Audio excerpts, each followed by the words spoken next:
Case number 1, State of Hawaii versus Gerhardt Konig, 1 CPC-25-373 for further jury trial. Counsel, can I have your appearances, please? Good morning, Your Honor. Good morning, ladies and gentlemen. Deputy Prosecuting Attorney Joel Garner for the state. Also present is Deputy Prosecuting Attorney Franklin Don Picaro Jr. Good morning, Mr. Garner. Good morning, Mr. Picaro. Good morning, Judge. Good morning, Your Honor. Good morning, ladies and gentlemen. Thomas Otake and Matthew Dirks on behalf of Gerhardt Konig, who is present. Morning, Mr. Otake. Morning, Mr. Dirks. Morning. Morning, Dr. Konig. Morning, Your Honor. Gentlemen, you can all be seated.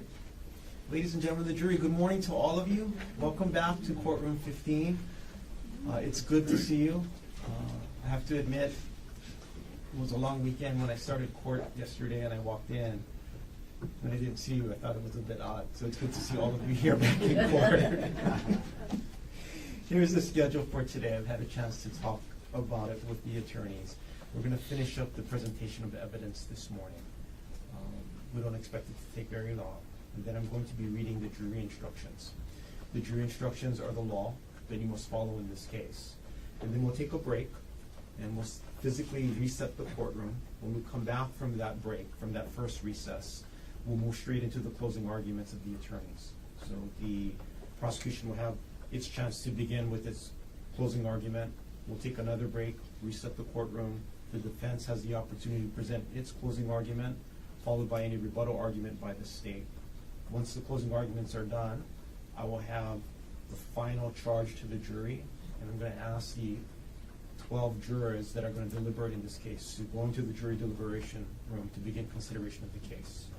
I expect all of that to happen this morning. I smile a little bit. What I mean is all of that is expected to happen before lunch. Our lunch break may be a little bit later, just so we can get all of that in before you begin your deliberation. As you already know, lunch is going to be brought in for the deliberating jurors. So that's the schedule that we're looking at. Lunch maybe a little bit later than 12:30, but hopefully not too much later. So that's the schedule for today. Before we continue, does anybody need any more notebooks, any pens?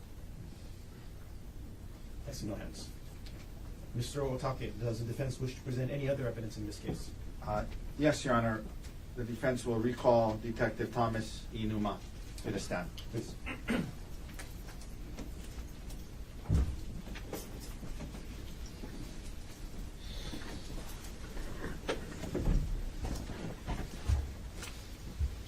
You can have a seat, Detective. Detective, you are still under oath. Okay. Good morning, Detective. Good morning. Just a few follow-up questions. I'm going to keep this short, but there's a few things I wanted to ask you about. You testified last week when you were called in a case by the state and asked questions by the prosecutor. You testified about your search of Gerhardt's computer and how you went through a number of files that were seized pursuant to the search warrant, correct? Yes. You worked with Mr. Gardner, the prosecutor, in preparing for trial in terms of going through the computer documents and your testimony, yes? I work with the lead detective, but as far as the exhibits, the prosecutor's office were in charge of it. Yeah, so you worked primarily with the lead detective, but the prosecutor's office and worked with HPD to settle in on the exhibits, yes? Yes. Now, one of the things that the prosecutor focused on in his questioning of you and in his questioning of Gerhardt Objection, argumentative and beyond the scope. Oh, let him set up the question. And please ask. related to the files seized, one of the things you're asked about was the last access timestamp on the files. You remember testifying about that? Yes. And isn't it true, Detective, computer operating systems like Windows records when files were last accessed, yes? Yes. And then you use the Magnet Axiom software in this case to pull certain files that you're allowed to pull by the search warrant, yes? Yes. Axiom then reports, amongst other information, what is called the last access time for those files, yes? Yes. And that's the last access timestamp generated by the computer system, yes? Yes. Now, Detective, isn't it true computers routinely access files on their own without human action, correct? Yes. For example, operating system processes sometimes access files, yes? Yes. Search indexing functions on a computer can access files, yes? Yes. Antivirus or security scans can access files, yes? Yes. Backup or sync programs can access files, yes? Yes. All of those can access files. A computer can access a file. Doing those things without any human clicking on or viewing the file, correct? Yes. And when a computer accesses files that way, it will often update the last access time, yes? Yes. Even though it was not a human that accessed the file, correct? Yes. And you talked about your experience and the training that you've gone through to become qualified as an expert in computer forensics.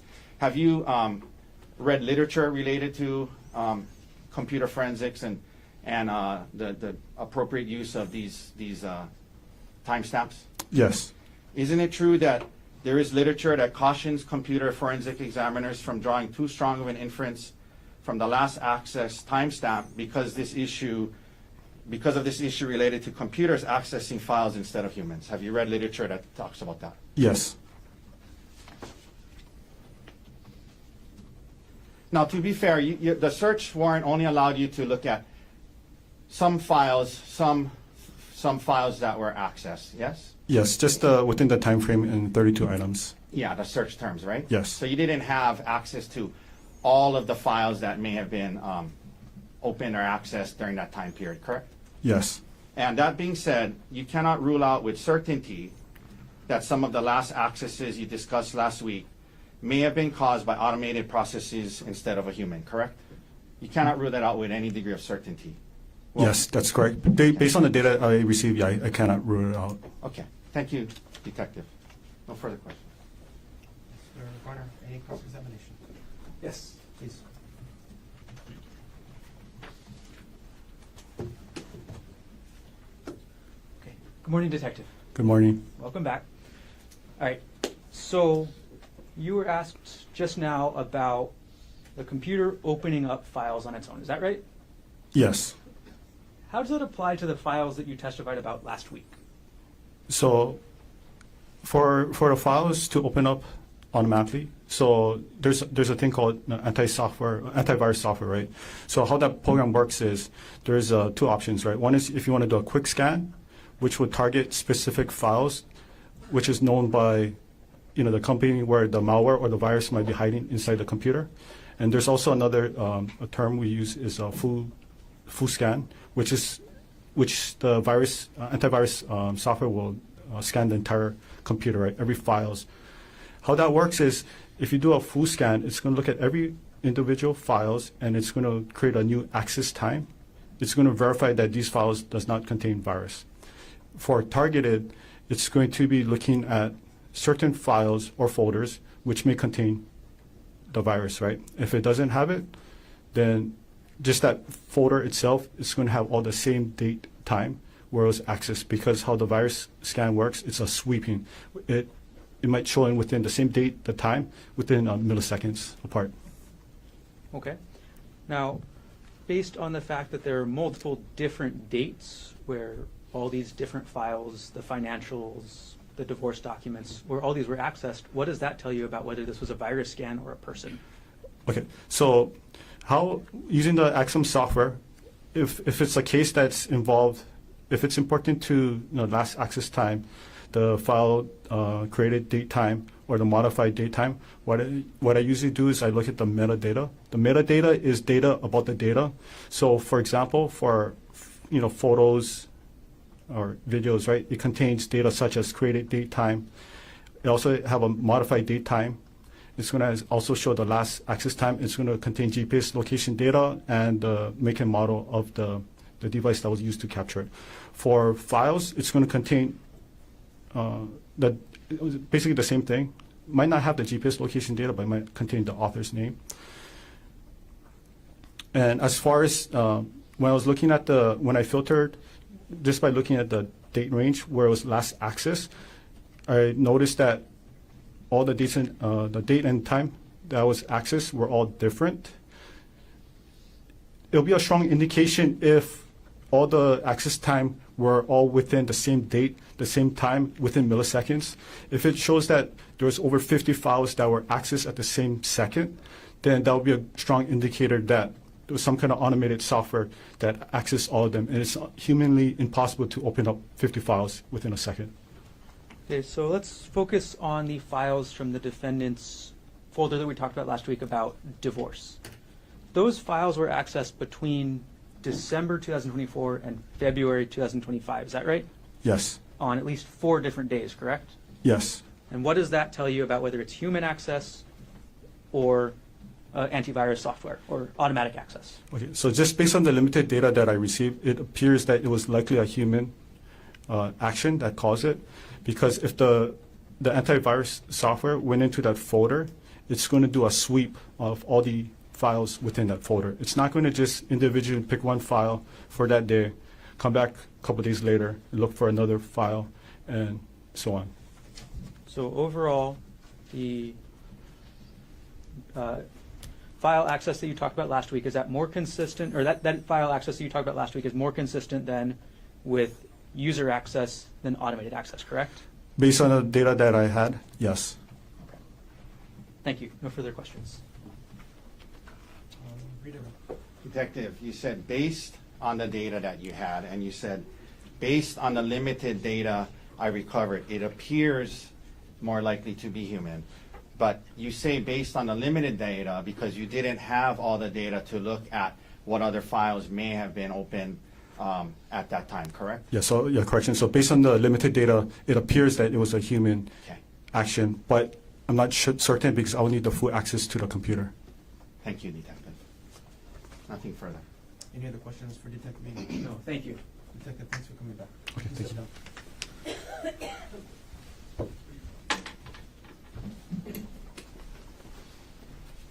Mr. Otake, does the defense wish to present any other evidence in this case?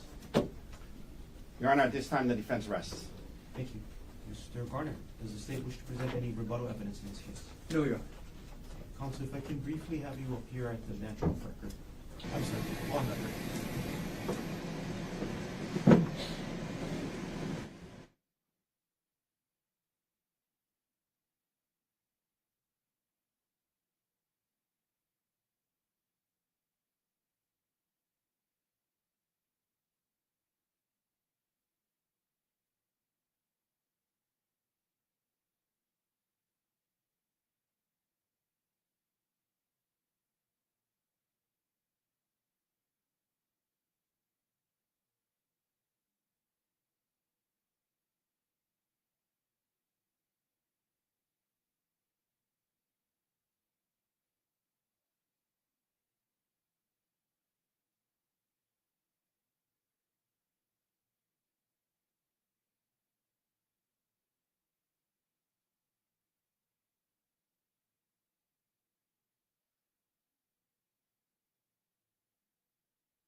Thank you, Counsel.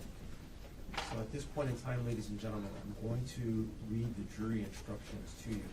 Ms. McCallum is going to pass out to each of you one set of these jury instructions. So you're welcome to read along with me, but you're not required to do so.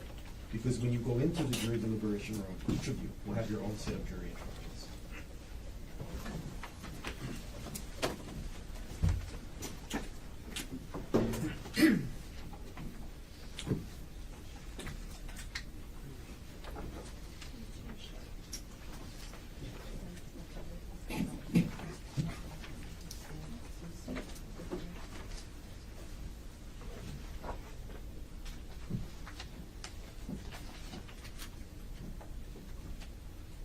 Mr. Short?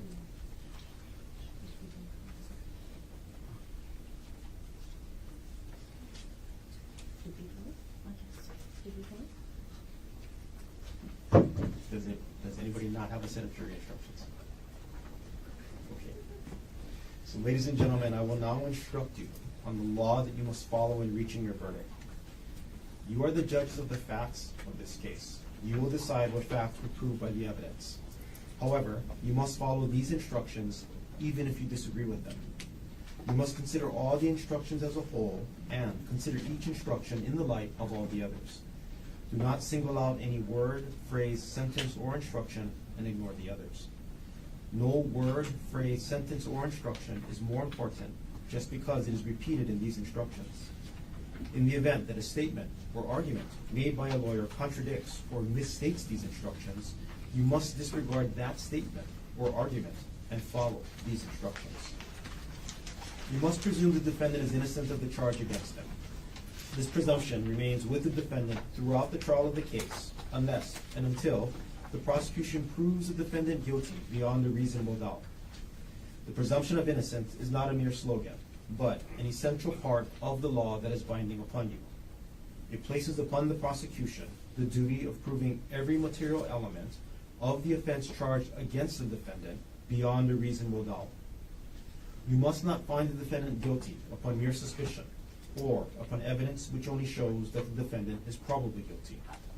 What the law requires before the defendant can be found guilty is not suspicion, not probabilities, but proof of the defendant's guilt beyond a reasonable doubt. What is a reasonable doubt? It is a doubt in your mind about the defendant's guilt, which arises from the evidence presented or from the lack of evidence, and which is based upon reason and common sense. Each of you must decide individually whether there is or is not such a doubt in your mind after careful and impartial consideration of the evidence.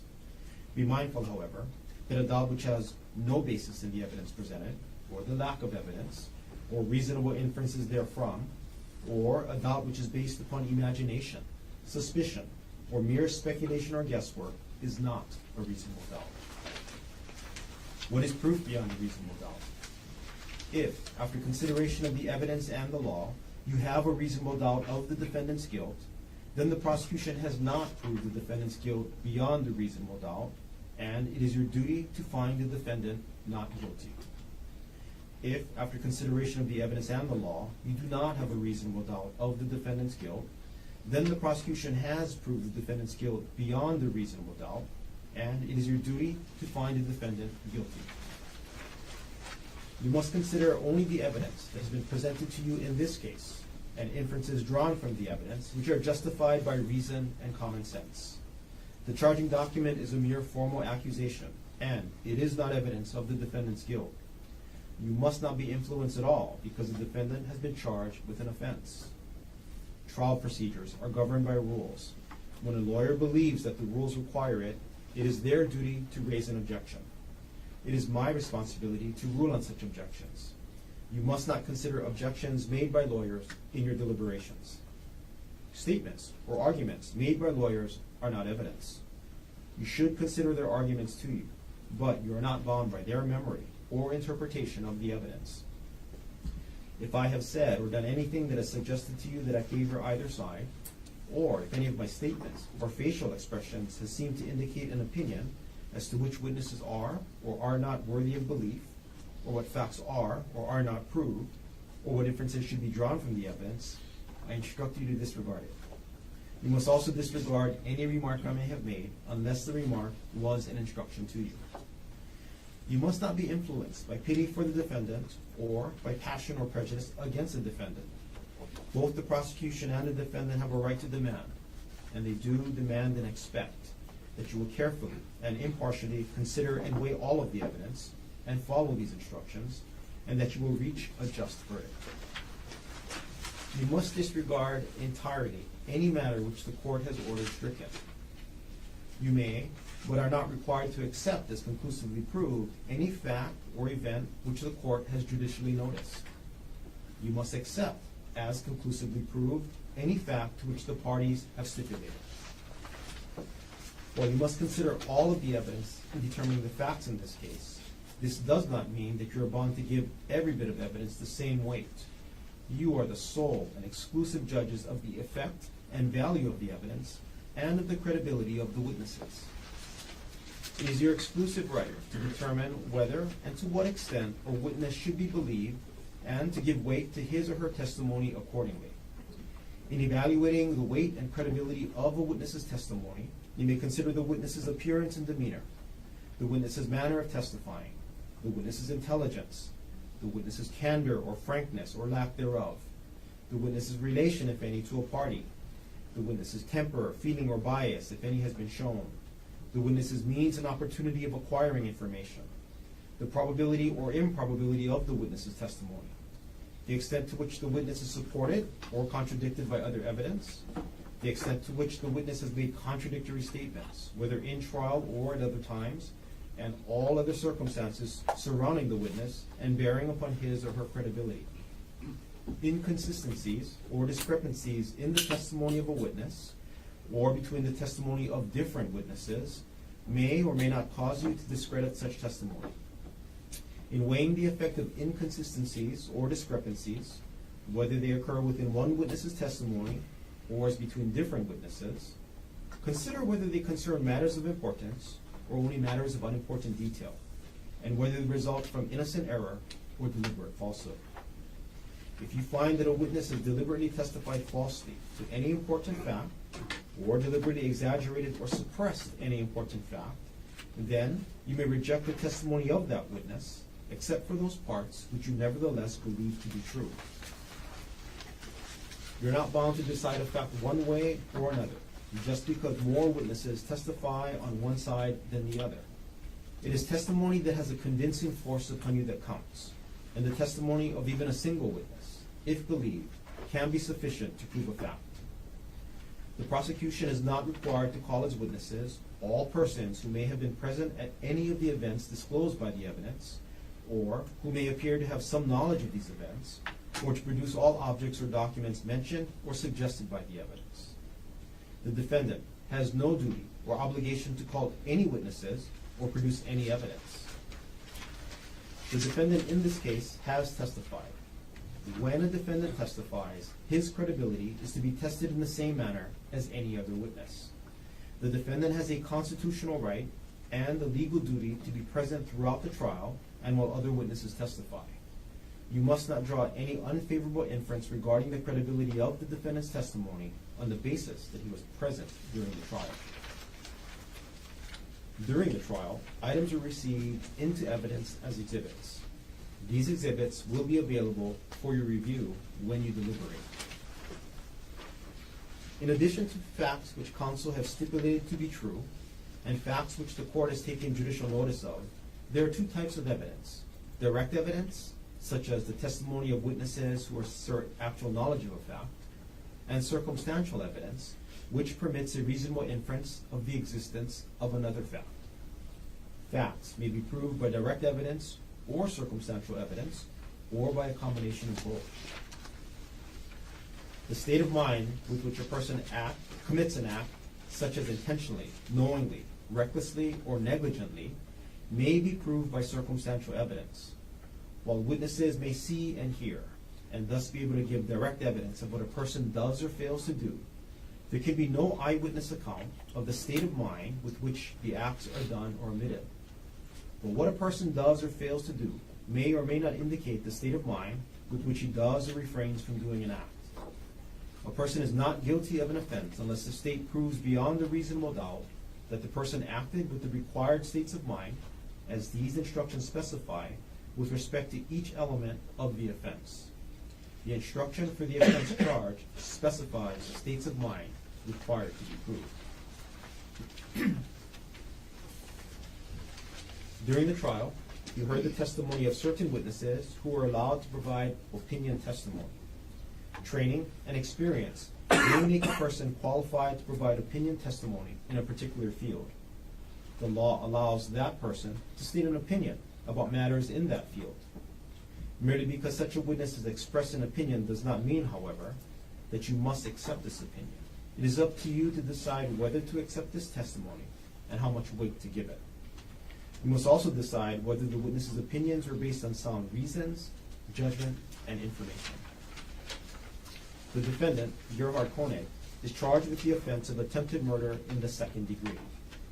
A person commits the offense of attempted murder in the second degree if he intentionally engages in conduct which, under the circumstances as he believes them to be, is a substantial step in a course of conduct intended or known to cause the death of another person.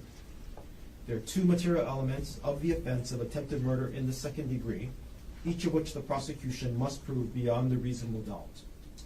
These two elements are: 1, on or about March 24, 2025, in the city and county of Honolulu, the defendant intentionally engaged in conduct, And two, the conduct, under the circumstances as defendant believed them to be, was a substantial step in a course of conduct intended or known to be practically certain by the defendant to cause the death of Arielle Konig. Conduct shall not be considered a substantial step unless it is strongly corroborative of the defendant's intent to commit murder in the second degree, which is intentionally or knowingly causing the death of another person. Self-defense is a defense to the charge of attempted murder in the second degree and its included offenses. Self-defense involves consideration of two issues. First, you must determine whether the defendant did or did not use deadly force. Second, you must determine whether the force used was justified. The burden is on the prosecution to prove beyond a reasonable doubt that the force used by the defendant was not justified. If the prosecution does not meet its burden, then you must find the defendant not guilty. The first issue is, did the defendant use deadly force? Deadly force means force which the defendant uses with the intent of causing, or which he knows to create a substantial risk of causing, death or serious bodily injury. Force means any bodily impact, restraint or confinement, or the threat thereof.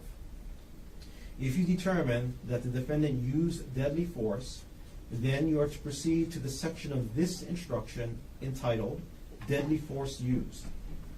If you determine that the defendant did not use deadly force, then you are to proceed to the section in this instruction entitled Deadly Force Not Used. The determination of whether or not the defendant did or did not use deadly force must be unanimous. You must then follow the law in the applicable section to determine the second issue, which is whether the force used by the defendant was justified. Deadly force used.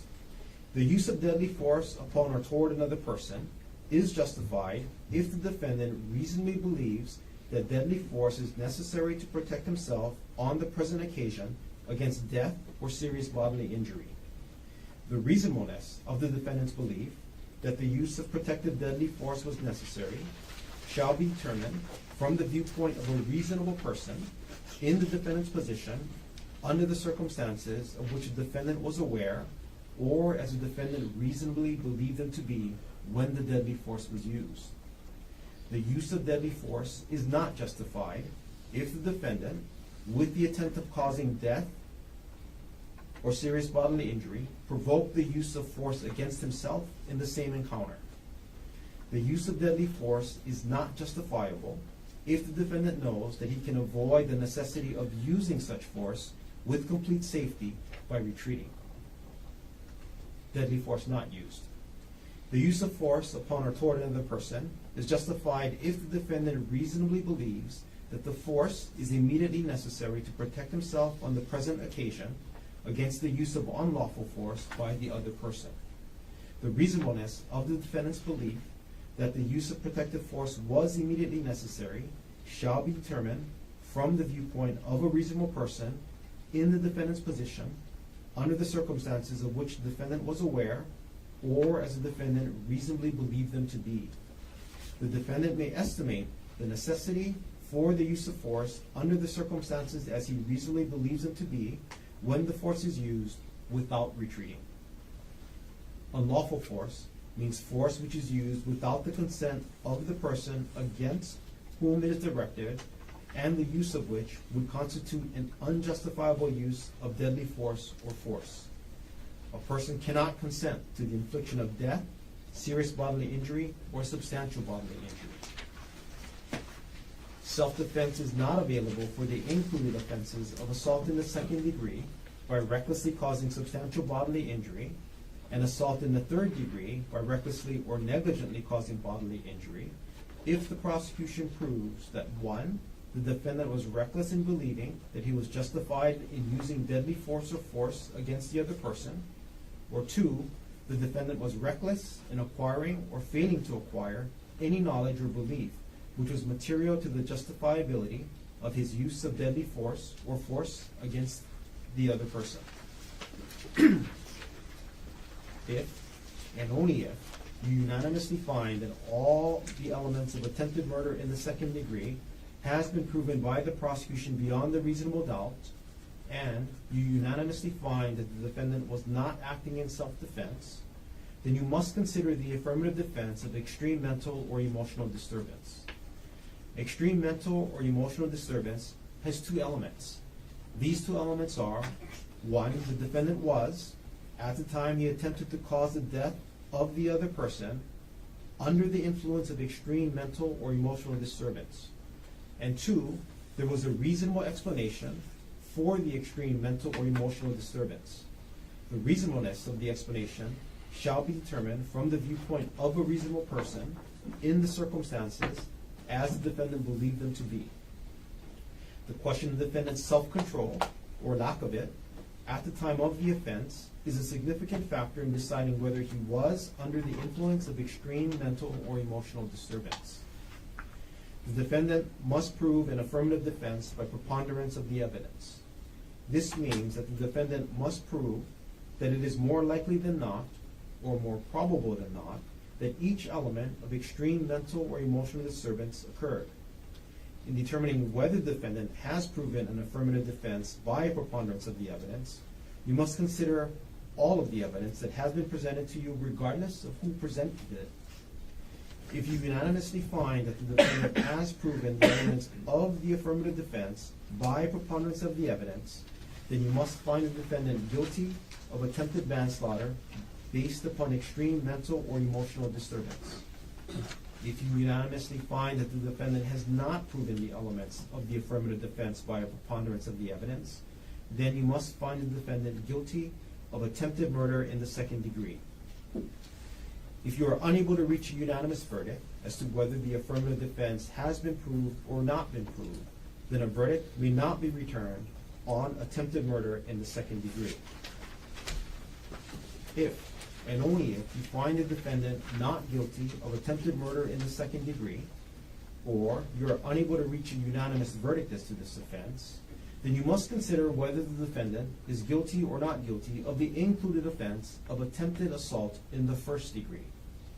A person commits the offense of attempted assault in the first degree if he intentionally engages in conduct, under the circumstances as he believes them to be, constitutes a substantial step in a course of conduct intended to culminate in his commission of assault in the first degree. There are two material elements of the offense of attempted assault in the first degree, each of which the prosecution must prove beyond a reasonable doubt.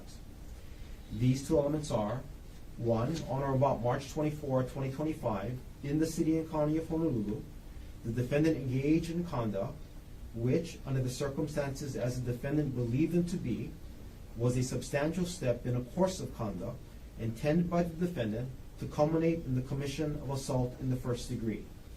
And two, the defendant engaged in such conduct intentionally.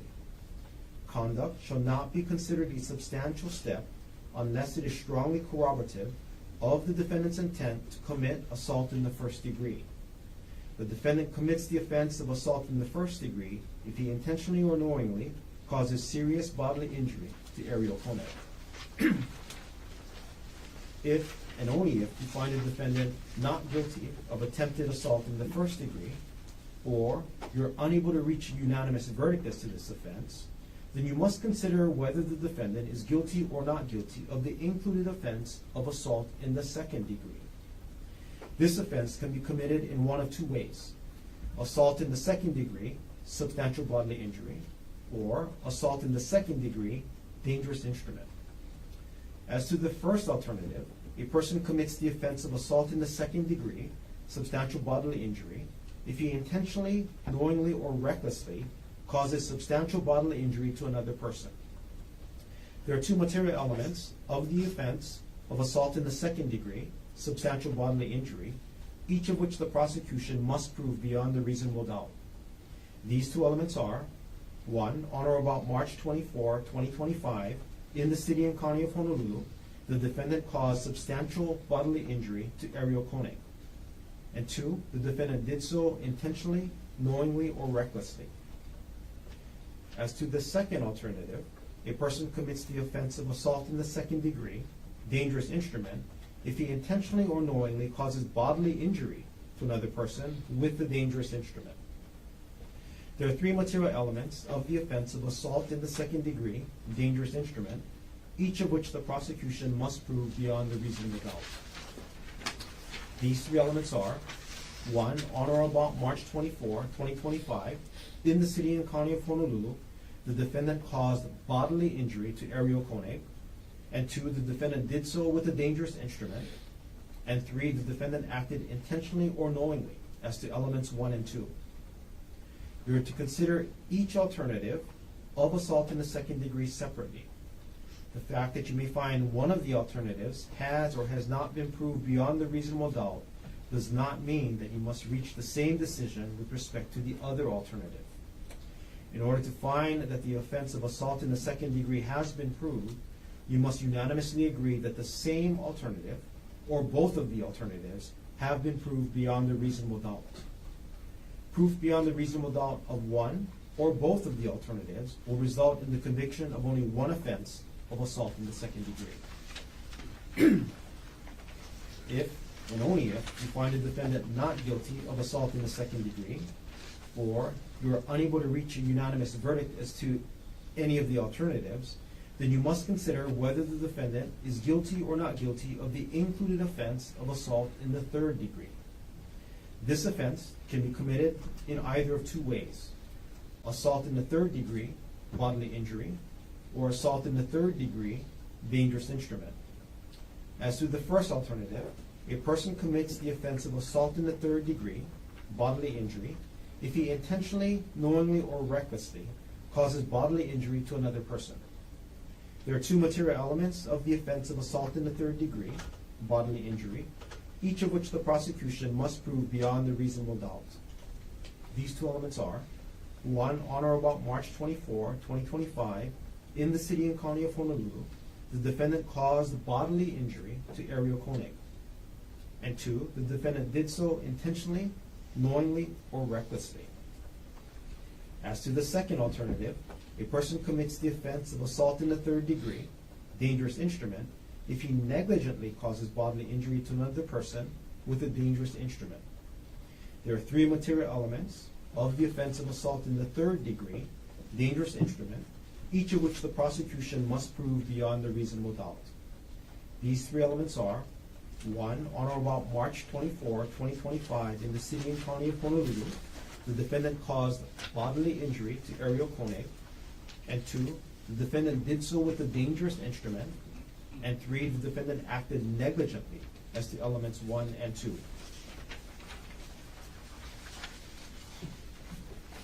The fact that you may find one of the alternatives has or has not been proved beyond a reasonable doubt does not mean that you must reach the same decision with respect to the other alternative. In order to find that the offense of assault in the third degree has been proved, you must unanimously agree that the same alternative, or both of the alternatives, has been proved beyond a reasonable doubt. Proof beyond a reasonable doubt of one or both of the alternatives will result in the conviction of only one offense of assault in the third degree. Ladies and gentlemen, I'll amend the instructions so that it reads the way I read it out loud. If and only if you find that the prosecution has proved the offense of assault in the third degree beyond a reasonable doubt, then you must also consider whether the fight or scuffle was entered into by mutual consent, whether expressly or by conduct. You must determine whether the prosecution has proven beyond a reasonable doubt that the fight or scuffle was not entered into by mutual consent. This determination must be unanimous, and it is to be indicated by answering yes or no on a special interrogatory that will be provided to you. Dangerous instrument means any weapon, device, instrument, material, or substance, whether animate or inanimate, which, in the manner it is used, or is intended to be used, is known to be capable of producing death or serious bodily injury. Serious bodily injury means bodily injury which creates a substantial risk of death, or which causes serious permanent disfigurement, or protracted loss or impairment of the function of any bodily member or organ. Substantial bodily injury means a major avulsion, major laceration, or major penetration of the skin, or a burn of at least second-degree severity, or bone fracture, or a serious concussion, or a tearing, rupture, or corrosive damage to the esophagus, viscera, or other internal organs. Bodily injury means physical pain, illness, or any impairment of physical condition. A person acts intentionally with respect to his conduct when it is his conscious object to engage in such conduct. A person acts intentionally with respect to attendant circumstances when he is aware of the existence of such circumstances or believes or hopes that they exist. A person acts intentionally with respect to a result of his conduct when it is his conscious object to cause such a result. A person acts knowingly with respect to his conduct when he is aware that his conduct is of that nature. A person acts knowingly with respect to attendant circumstances when he is aware that such circumstances exist. A person acts knowingly with respect to the result of his conduct when he is aware that it is practically certain that his conduct will cause such a result. A person acts recklessly with respect to his conduct when he consciously disregards the substantial and unjustifiable risk that the person's conduct is of the specified nature. A person acts recklessly with respect to attendant circumstances when he consciously disregards a substantial and unjustifiable risk that such circumstances exist. A person acts recklessly with respect to a result of his conduct when he consciously disregards a substantial and unjustifiable risk that his conduct will cause such a result. A risk is substantial and unjustifiable if, considering the nature and purpose of the person's conduct and the circumstances known to him, the disregard of the risk involves a gross deviation from the standard of conduct that a law-abiding person would observe in the same situation. A person acts negligently with respect to his conduct when he should be aware of a substantial and unjustifiable risk taken that the person's conduct is of the specified nature. A person acts negligently with respect to attendant circumstances when he should be aware of a substantial and unjustifiable risk that such circumstances exist. A person acts negligently with respect to a result of his conduct when he should be aware of a substantial and unjustifiable risk that his conduct will cause such a result. A risk is substantial and unjustifiable if the person's failure to perceive it, considering the nature and purpose of his conduct and the circumstances known to him, involves a gross deviation from the standard of care that a law-abiding person would observe in the same situation. The law allows the introduction of evidence for the purpose of showing that there is more than one path to prove an element of an offense or to disprove a defense. In order for the prosecution to prove an element of an offense or to disprove a defense, all 12 jurors must unanimously agree that the same act has been proved beyond a reasonable doubt. You must not discuss or consider the subject of penalty or punishment in your deliberations of this case. A verdict must represent the considered judgment of each juror, and in order to reach a verdict, it is necessary that each juror agree thereto. In other words, your verdict must be unanimous. Each of you must decide the case for yourself, but it is your duty to consult with one another and to deliberate with the view to reaching an agreement, if you can do so without violating your individual judgment. In the course of your deliberations, do not hesitate to re-examine your own views and change your opinion if convinced it is erroneous. But do not surrender your honest belief as to the weight or effect of evidence for the mere purpose of returning a verdict. You have been allowed to take notes during this trial. When you begin deliberations, you must follow some important rules with regard to notes. 1. Notes may be used only by you to assist in refreshing your memory of the evidence. Notes are not a substitute for your own independent memory of the evidence. 2. Keep your notes to yourself and do not share or read them to any other juror. 3. You must not give certain evidence more weight simply because it appears in your notes. Do not assume that your notes are accurate or complete. 4. Some of you may not have taken notes. If you have not taken notes, You should rely on your memory of the evidence and should not be influenced by the fact that another juror took notes. Notes are not entitled to any greater weight than the memory of each juror as to what the testimony may have been. Anytime you leave the room during deliberations, leave your notes face down on your chair. 6, if you go home overnight without reaching a verdict, your notes will be kept by the court and returned to you at the start of the next day. Your notes will not be read by anyone. 7, after you've reached a verdict, your notes will be collected and destroyed. At the start of your consideration of this case, elect one of your members as foreperson to preside over your deliberations and be your spokesperson in court. You may take such time as you feel is necessary for your deliberations. You may inform the court if you have any questions about or do not understand the court's instructions. When you reach a verdict, the foreperson is to sign and date the verdict, an appropriate form for which will be given to you. When you begin your deliberations, and until you are through with your consideration of this case, or you are otherwise excused by the court, it is necessary that you remain together as a body. Court personnel will be sworn to attend you and take care of any personal problems you may have and see to your comfort. If you need to communicate with the court, send a note through the bailiff. Please do not attempt to communicate with the court except in writing. During the course of this trial, you have received all of the evidence you may consider to decide the case. You must not attempt to gather any information on your own which you think might be helpful. Do not engage in any outside reading on any matter having anything to do with this case. Do not refer to dictionaries or other outside sources. Do not visit any places mentioned in the case. Do not in any other way try to learn about the case outside the courtroom. During your recesses from deliberations, when you are released to go home in the evening, you must not discuss this case with anyone or permit anyone to discuss this case with you. You must not read or listen to news accounts about this case if there are any. You must not discuss this case with any person other than your fellow jurors. You must not review to the court or to any other person how the jury stands, numerically or otherwise, until you have reached a unanimous verdict and it has been received by the court.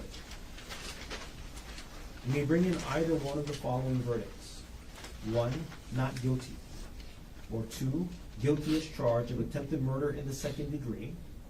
Or 3, guilty of attempted manslaughter based upon extreme mental or emotional disturbance. Or 4, guilty of attempted assault in the first degree. Or 5, guilty of assault in the second degree. Or 6, guilty of assault in the third degree. Your verdict must be unanimous. After a verdict has been reached and your foreperson has signed and dated the verdict form, you will notify the bailiff and court will be reconvened to receive the verdict. Okay, ladies and gentlemen, we'll take our first morning recess. You leave your notebooks on your chair along with your set of jury instructions. As I indicated, the jury instructions, these 2 pages will be amended. So 2 pages will be replaced. So the written instructions that you have will be as I read them out loud here in court. Okay, we'll take a recess. We'll take a 15-minute recess. Ms. McCallum will come get you at 10:10. When you come back in, we will continue on or start with the summation or closing arguments of the parties. All rise.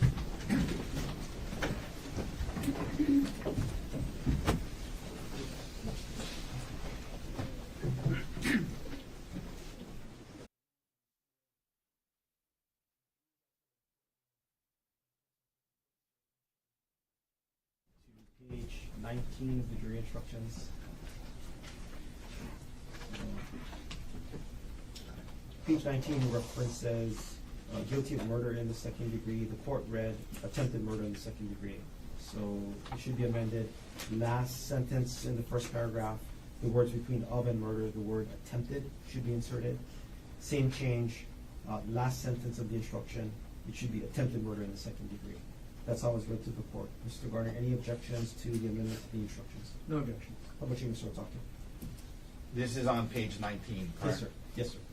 In the 2 places where it said murder instead of attempted? Correct. Yeah, no problem. And Thank you. then one more change, counsel. Page 24, and I need you to take a look at not just page 24, but also page 22. I read to the jury the last paragraph that's in page 22 that is not on page 24, indicating that, again, they need to consider the alternatives separately. They must be unanimous if they're going to come back on an alternative or both alternatives, and that if they do come back on two, it results in only a singular conviction. It mirrors the language in page 2, except it's assault in the third degree. As it was read, and to the amendment, Mr. Garner? No objection. How about you, Mr. Otake? No objection, thank you. Yeah, no. As the instructions were read to the jury, counsel, any objections to the instructions as a whole, other than what we've already settled on the record? Other than our previous objections, nothing new. None from the state. And Mr. Garner, have you had the opportunity to review the proposed verdict forms, special interrogatory, and communication forms? Yes. Any objections? No. How about you, Mr. Otake? No objections, I did review it. Okay. Anything we should take up before we take our recess? Nothing from the state.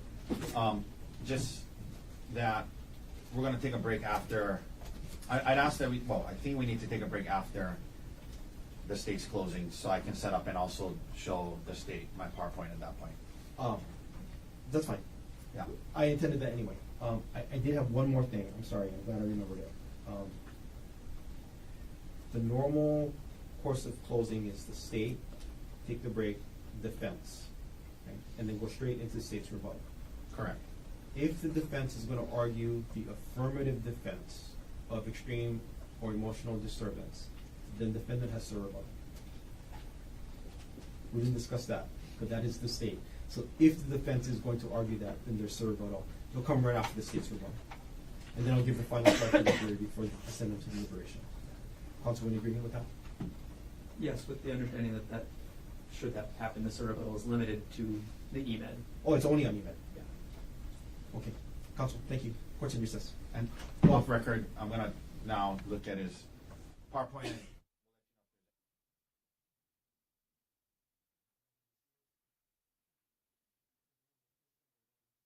Versus Gerhardt Konig, 1 CPC-25-317. Gerhardt Konig is present in court with all four counsel of record. All jurors are back in the courtroom. Ladies and gentlemen of the jury, the attorneys will now have their opportunity to give you their closing arguments. Keep in mind, what they say is not evidence, and you're not bound by how they see or how they remember the evidence. You should consider their arguments to you, but again, you're not bound by how they see or remember the evidence. Mr. Garner, are you ready with the state's closing argument? Yes, Your Honor. Please. And for the record, the state is reserving some time for rebuttal. Understood. Thank you.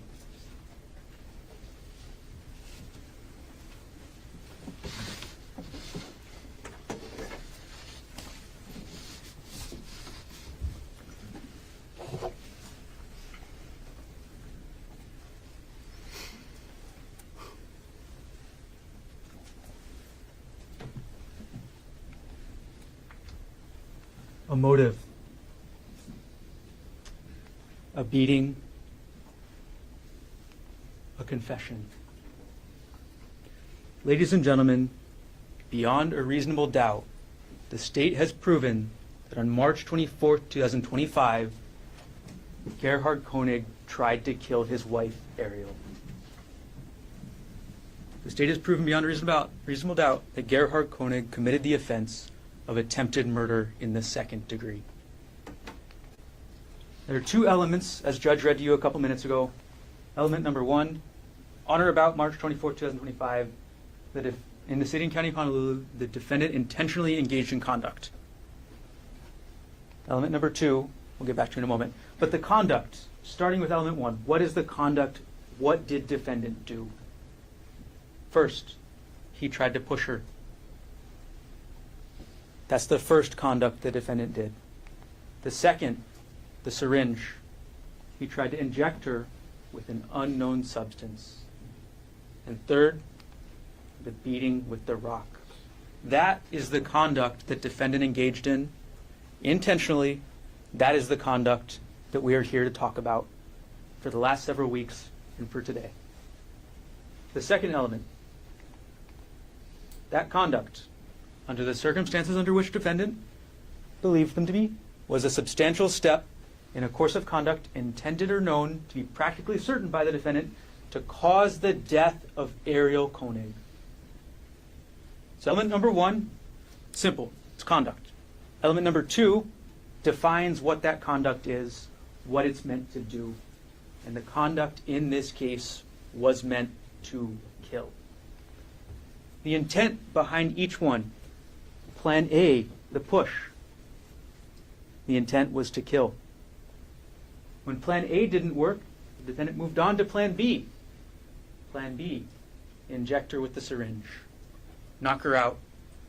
Push her off the cliff. The intent behind plan B was to kill. Plan C, when the first 2 plans didn't work, beat her with the rock, knock her out, drag her over, or just simply kill her outright. The intent behind every single plan was to kill Arielle.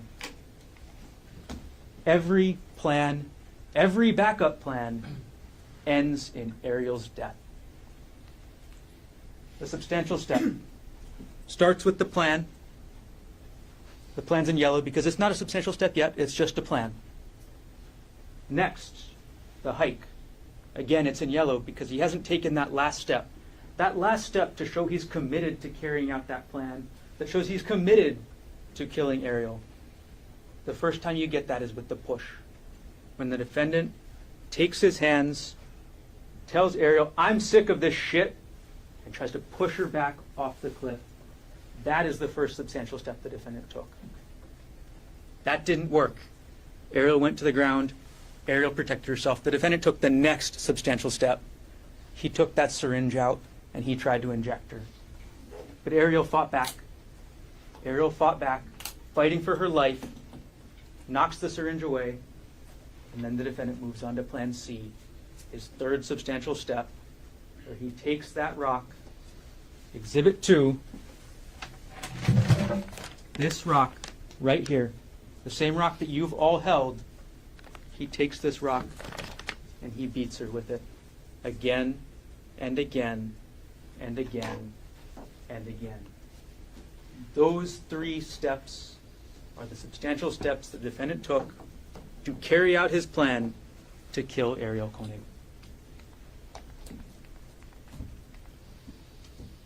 Before we get any further, what is not a defense? The result of the defendant's conduct. The severity of Arielle's injuries, you'll hear many times trying to minimize them. That is not a defense.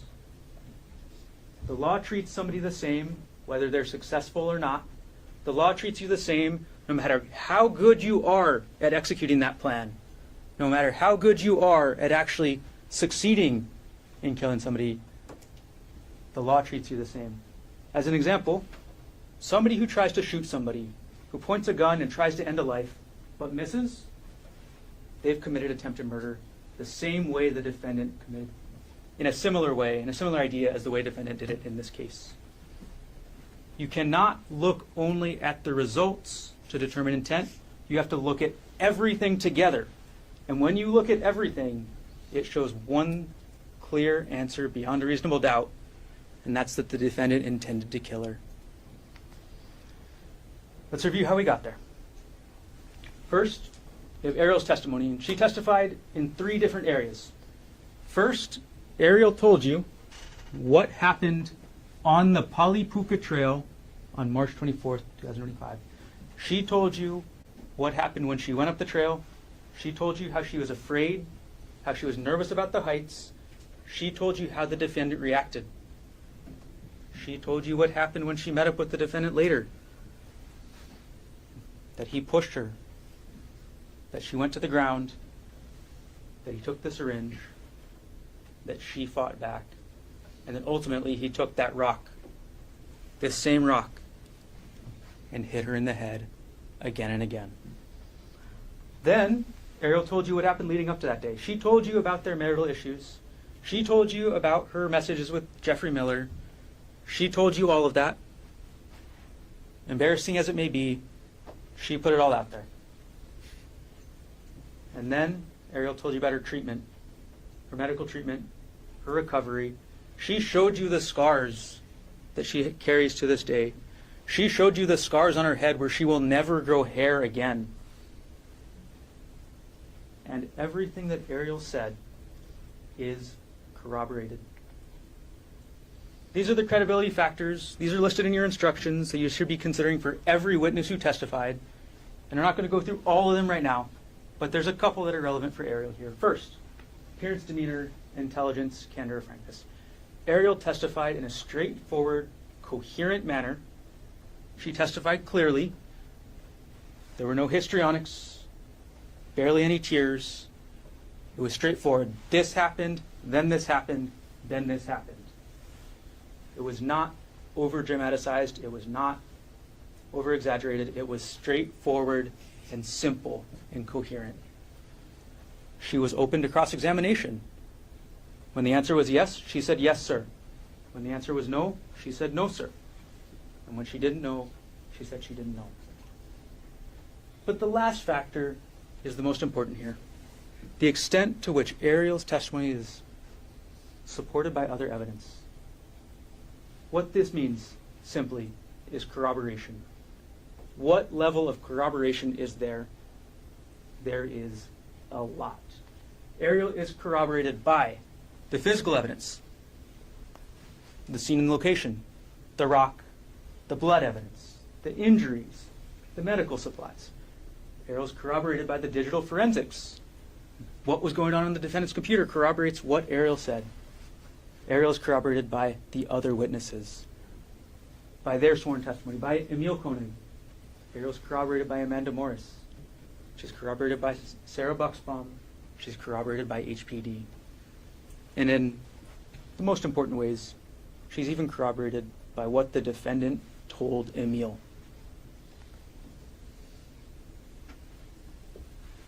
You've seen the photos of the scene. Arielle's testimony is corroborated. There's the cliff. It's right there.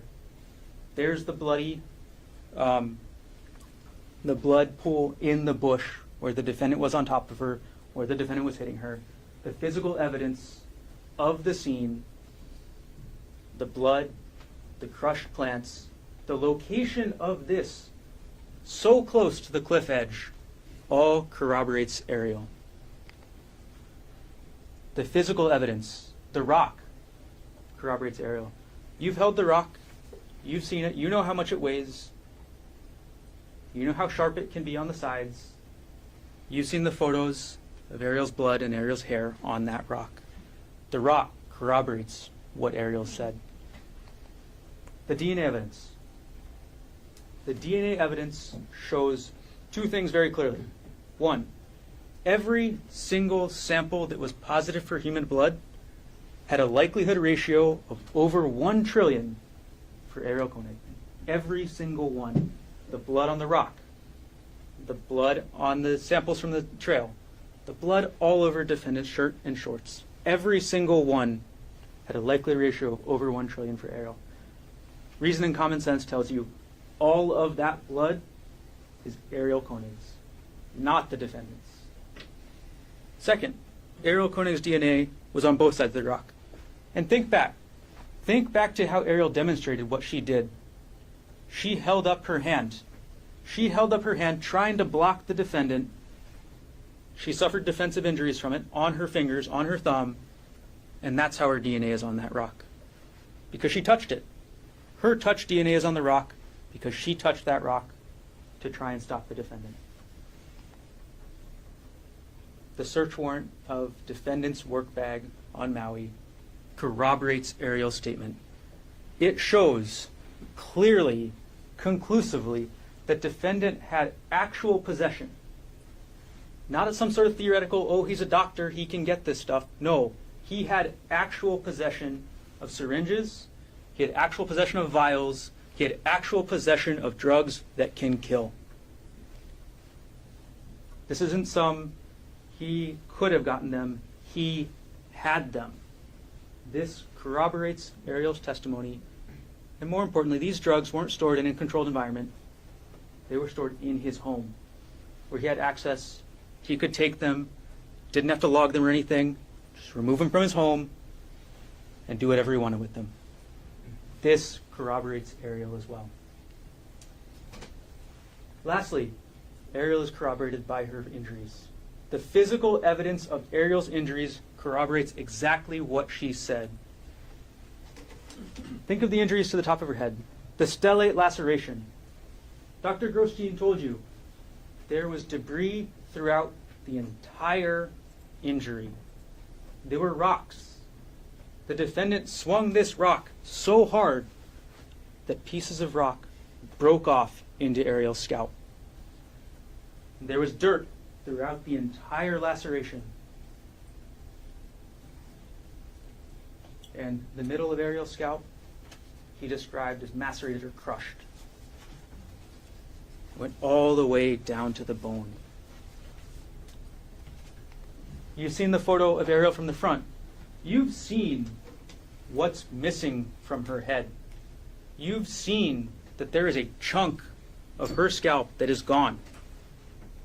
It's right there in that photo. And you've seen that she didn't just have scalp injuries. She had injuries above her eye. She had injuries below her eye.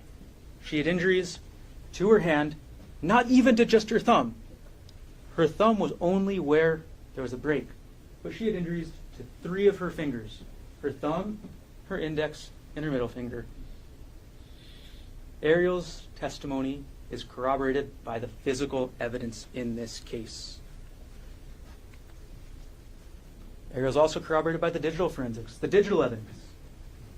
The digital evidence tells you what defendant was thinking, what he was thinking from December 2024 to March 2025. It shows you that, first of all, it confirms the motive. It confirms the strong motive defendant had to kill because he was looking up infidelity. He was looking up Arielle's financials. He was looking up his prior divorce. He was going into Arielle's hard drive to look up documents on her computer or from her computer about divorce. He even went to the point where he was buying a spy device to spy on Arielle. This shows what was going on in defendant's mind. It wasn't some simple research. It wasn't taxes. It wasn't self-help. It was obsession. It was an obsession with Arielle. It was an obsession with infidelity. It was an obsession with going over those financials, and it was a plan for divorce. The second thing that the digital forensics shows, most importantly, it shows defendant's familiarity with that hike. It shows you what the defendant looked at before deciding the Polipuka Trail is the hike that he should be taking Arielle on. It showed the defendant this picture right here. It showed that the defendant was only interested in difficult hikes. Easy hikes were not for him. The defendant wanted difficult hikes, steep trails, big drops, narrow trails. This is where the defendant wanted to take Arielle. This trail, about a foot wide, somewhere around there. One push is all it would take on this trail. Nothing for her to grab onto. One push, and it's a tragic accident. That is what the defendant was researching. He knew that this trail was not popular from his research. He knew that 99% of the people wouldn't be going on this trail. And he knew that this is where he could execute his plan. And he didn't share this with Arielle. He didn't share this website with her, so she could make that informed decision before she went on that hike with him. She had no idea what kind of trail she was getting into that day. Lastly, Arielle is corroborated by the other witnesses. Arielle is corroborated by Amanda Morris. Amanda Morris, the first person on the scene. Amanda told you the sequence of events. 3 things. First, she heard a woman's voice screaming, "Help! Help me!" And she gets up the trail because she thinks somebody's fallen off. She knows it's dangerous. She thinks somebody's fallen. And she sees the defendant over Arielle. Amanda sees the defendant over Arielle. She sees the defendant with this rock in his hand, and she sees the defendant hit her. And when she sees that, Arielle cries. Help, he's trying to kill me. And Amanda sees how the defendant responds. How the defendant responds is nothing. He just looks at her. Arielle's also corroborated by Sarah Buxbaum, the second woman on the scene, the second hiker who intervened. Sarah came in behind Amanda. She saw the defendant standing over Arielle. She saw the defendant standing with that rock. And most importantly, Sarah looked the defendant in the eye. Sarah made eye contact with the defendant and told you how that made her feel. It made her feel unsettled. It made her feel so afraid for herself and her safety when she was looking at the defendant in the eye. It made Sarah feel so unsafe that she and Amanda went back down the trail before they called 911 because they realized this was a dangerous situation for them. They realized, after looking in his eyes, what could happen to them. And they took those steps after seeing what was in the defendant's eyes. After seeing that look, they took steps to protect themselves. Listen to Sarah's voice on that 911 call. It's Exhibit 3. You'll have it. Listen to her voice, and you can hear what she's thinking about. You can hear the worry in her voice. You can hear that she's afraid for her own safety after she's seen the defendant. It's all there. And you may hear argument today, or have thought, maybe you thought to yourself, well, Amanda and Sarah only saw the end. The evidence shows that Amanda and Sarah didn't see the end of the incident. They caused the end of the incident.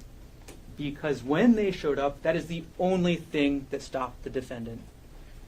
Arielle screaming for help didn't stop the defendant. Arielle fighting back for her life didn't stop the defendant. The only thing that stopped the defendant, the only thing that was enough for him to stop, is 2 eyewitnesses coming up on the scene and seeing him beat her with that rock. The only thing that got him to stop was being caught red-handed. The responding officers, Corporal Wu, Corporal Chun, they corroborate Arielle as well. They showed you the hike. You saw the hike on their body cam. You saw their struggles with trying to get up the hike. They showed you the scene.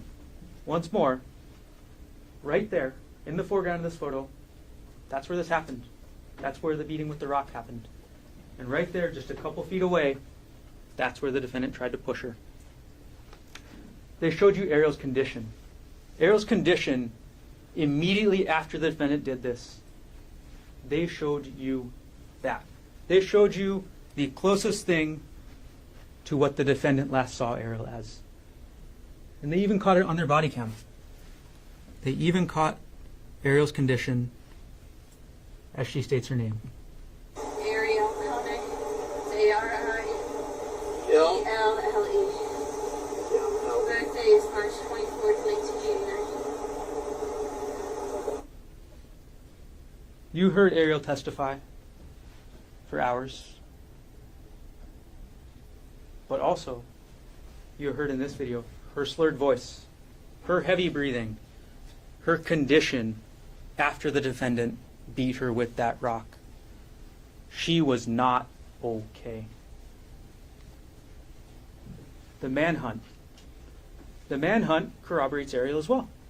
It took 3 different agencies, HPD, DLNR's DoCare, HFD, several different units from them, SED, SSD, a canine unit, the major events unit to search with drones. It took 2 drones, 1 helicopter, and after 8 hours, or almost 8 hours, they were still not able to find the defendant. And that tells you one incredibly important thing. The defendant did not want to be found. The arrest corroborates Arielle just as much. Officers Nicola, Koki, and Borges approached Arielle in their vehicle. Officer Nicola testified he got within an arm's reach of of the defendant before he jumped out the car. Objection, misstates his testimony. He got within an arm's length, or close to an arm's length, before he got out that car and tried to apprehend the defendant. He identified himself as police. And how did the defendant respond? The defendant tried to flee into the woods. It took a total of 835 pounds of HPD officers to subdue the defendant. That's how much he was resisting. He knew they were police. They identified themselves as police. And as Officer Nicola testified, the defendant, in his attempt to get away, fell on his face, and then Officer Nicola fell on top of him. That's why you see the grass on the defendant's head. That's why you see the dirt on the left side of the defendant's face, because that's where he hit the ground. That's where he hit the ground while he was being arrested. And the defendant's own actions, finally, also corroborate what Arielle told you. Defendant's actions corroborate Arielle's testimony. First, he fled the scene. Second, he collected the evidence from the scene. He collected Arielle's phone. He collected Arielle's purse. And he collected those syringes. He took all those items from the scene and he disposed of them. Arielle's mom still tried to ping her phone, and it was up at the poly hours later, but they could never find it. And think back, where the police, where DoCare couldn't search. They couldn't search the bottom of the cliff. They couldn't get down that way. They searched the whole mountainside, couldn't find it, but the bottom of that cliff that's several hundred feet tall, that's where they couldn't search. Defendant confessed. Defendant called Emile just minutes after the incident and told Emile, I tried to kill Arielle, but she got away. And lastly, the defendant hid in the woods for almost 8 hours. These actions that the defendant took corroborate what Arielle told you. They make sense. That being said, the defendant in this case has testified. And you need to judge his testimony the exact same way that you judge anybody's. At the beginning of this trial, you heard a theme, some alliteration with a theme, unwilling or unfaithful, unwilling, untrue. But ladies and gentlemen, after listening to the defendant's testimony, you only need one word to summarize it. One word. Unbelievable. The defendant's story. She started an argument. The defendant's story is that somehow Arielle, on her birthday, on an unfamiliar hike next to a massive cliff, decided to start an argument. Does that make sense to you? No. Arielle decided somehow to start an argument about she said she wanted to go back and continue to work with Jeff Miller. She wants to travel with Jeff Miller. Does that make sense that Arielle would bring this up on that cliffside? No. It contradicts common sense. It even contradicts the defendant's own testimony where he told you they don't talk about this outside of counseling. The defendant told you that. And that's what worked for them. And somehow Arielle's bringing it up, ruining her birthday on a hike. Ladies and gentlemen, it's unbelievable. The next part. The defendant's story. She pushed me. The defendant says he felt a hard push from behind, that he was looking out over the cliff. He barely holds himself on. He turns around, and Arielle's already 5 to 10 feet away. Ladies and gentlemen, unbelievable. If Arielle was trying to push him off that cliff, she wouldn't be that far away. She would have been right behind him, trying to push him again. Defendant's story. She pulled me down on top of her. Think about how that makes sense. Defendant's story is that then he approached Arielle. That he grabbed her arms. And Arielle somehow responded by pulling him down on top of her and not letting him go. Defendant's bigger than her. Defendant's stronger than her. Ask yourself, what person would hold a bigger, stronger person on top of them as an act of aggression? It doesn't make sense. It's unbelievable. Defendant's story, she hit me first. Somehow while Arielle's sitting down, or while Arielle's underneath him, while he's in the position of power, while he's on top of her, the story is that Arielle held him down so he couldn't escape, grabbed his genitals, wrapped her legs around him, and then she picks up a rock and hits him in the face. And as the defendant told you, he said, she hit me one time really good, and that she keeps swinging. The same rock that the defendant used to beat Arielle? Really? The same rock that defendant has told you he only used 2 times, that he only hit her twice with. Ladies and gentlemen, it's unbelievable. The same rock, no. You can tell it's different injuries. This is the photo of the defendant immediately after his arrest. This is the photo of the defendant almost 8 hours after the incident up on the trail, after the defendant tried to kill Arielle. Yes, there's a small dark spot on his cheek. Is it a bruise? Is it dirt? I don't know. This is Arielle. The idea that this same rock caused these different injuries is unbelievable, ladies and gentlemen. The idea that Arielle could hit him really good, and that's it, is unbelievable. This is the defendant at the hospital that night, and this is Arielle at the hospital on the same day. Again, minor bruise, major laceration. The idea that these injuries were caused by the same rock, completely unbelievable. You can only see that by looking at the next day. Look at the defendant 1 day later. There's nothing. There's no more. Arielle's got her head wrapped up. She's still got these injuries on her eye. The defendant's story is unbelievable. And lastly, the defendant told you that he wanted to turn himself in. That's what he was doing when he left the trail.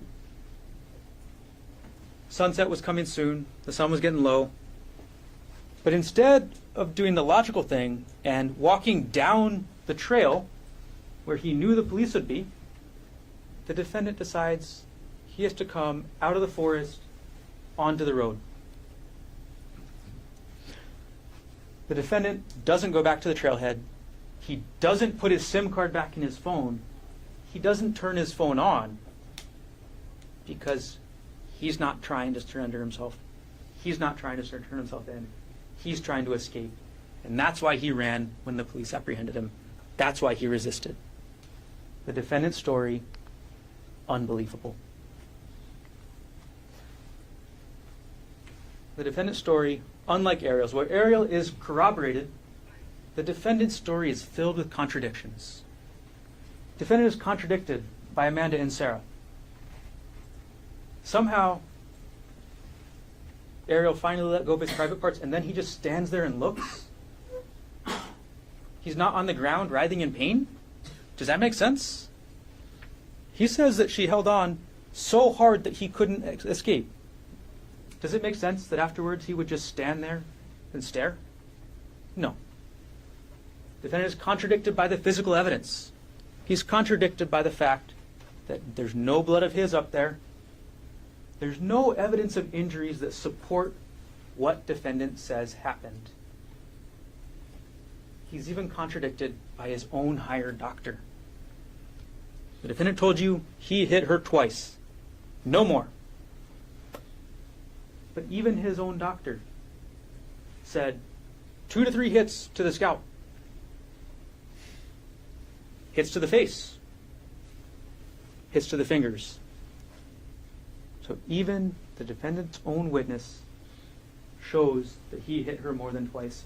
He hit her, add them all up, 4, 5, 6, could be any of those times. He hit her again and again and again and again. And he only told you 2 times. Ladies and gentlemen, it's unbelievable. He told you he removed his SIM card with a paper clip. Well, state 72 through states 86, that's all the photos. That's all the contents of defendant's backpack. Where is that paper clip? He could have just as easily used that syringe. Open his SIM card, dispose of the syringe. Hiding evidence two ways at once. The substantial step again. He made the plan. He made the plan to go hiking that day. He didn't share with Arielle what hike they were going on. He didn't share the details of that hike with Arielle. He didn't share the dangers of that hike with Arielle because his plan was to push her off that cliff. So they start the hike, and Arielle deviates from the plan. Arielle doesn't go up to that section from the photo, the super narrow section with no trees. Arielle doesn't want to go up there. So the defendant improvises. The defendant takes a different cliff. The defendant sees his last chance when they take this selfie, his last chance before they get to that lower part of the trail, and he takes it. He takes that chance to try and push Arielle off. He takes that chance. He makes that substantial step. And plan A, the push, doesn't work. Arielle falls to the ground. He can't push her off anymore. So he takes that next step. He pulls out the syringe.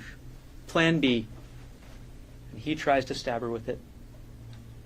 Plan C, when that doesn't work, he takes that rock and he hits her well over 2 times. He hits her again. He hits her again.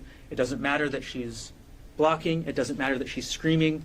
The only thing that gets him to stop is these 2 women who walk up. That's it.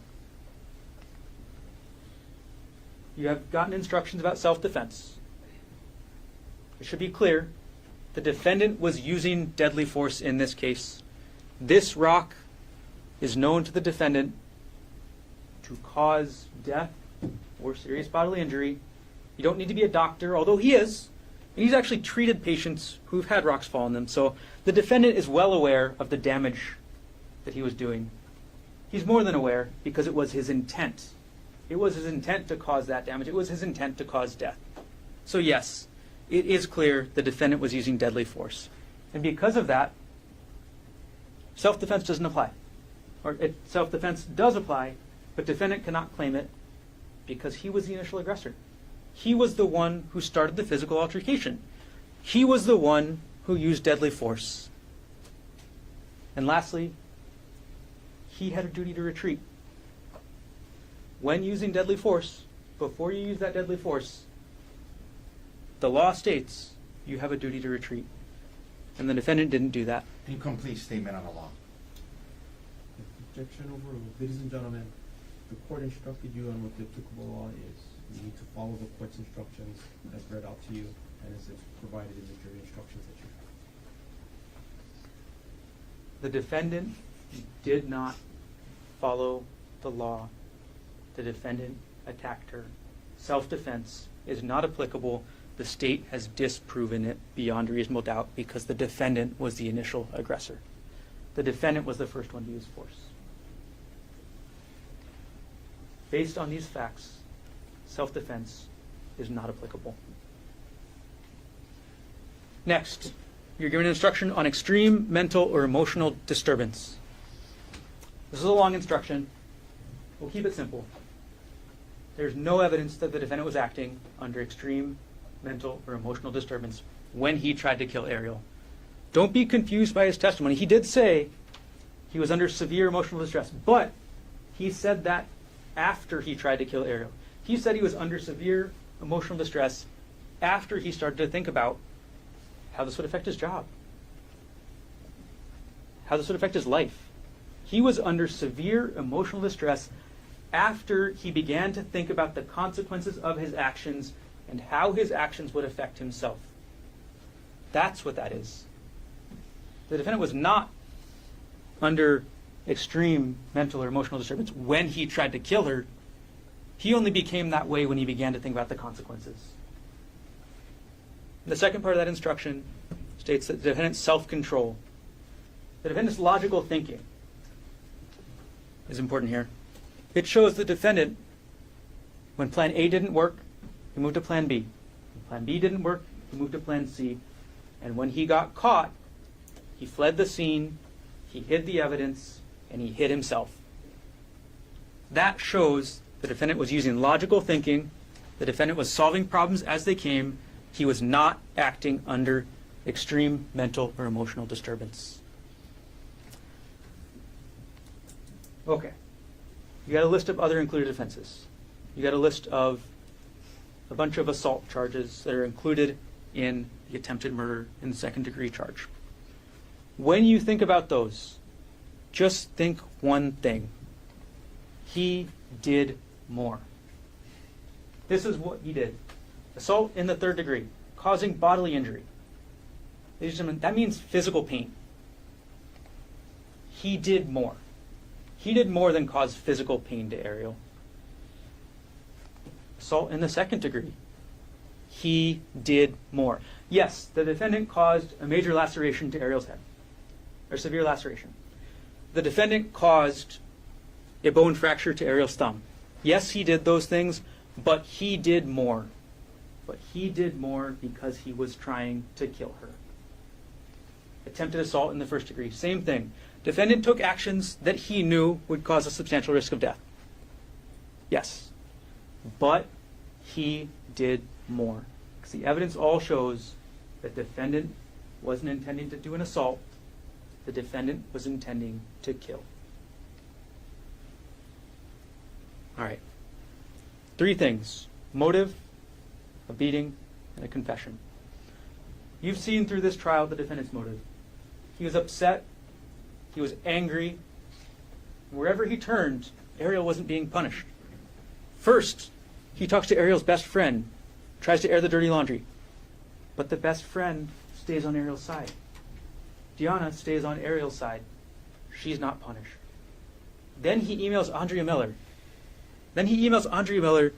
Giving this other woman Arielle's personal contact information, her cell number, her personal email. But Andrea Miller never responds. Arielle's not punished. And then he goes to counseling. They go to marriage counseling. And instead of focusing on the affair, what do they focus on? These intimacy issues, these issues that Arielle testified about, these issues that were defendant's fault. Everything the defendant tried to do made sure Arielle was never punished. So he did it himself. Every response defendant had to this emotional affair showed the defendant's need to control Arielle. He wanted to control where she lived. He wanted to separate this woman from her 18-month-old child. That was his response. His response to finding out was, you should move out. He wanted to control her job. He wanted her to quit. He wanted her to be dependent on him. Because once Arielle quit her job,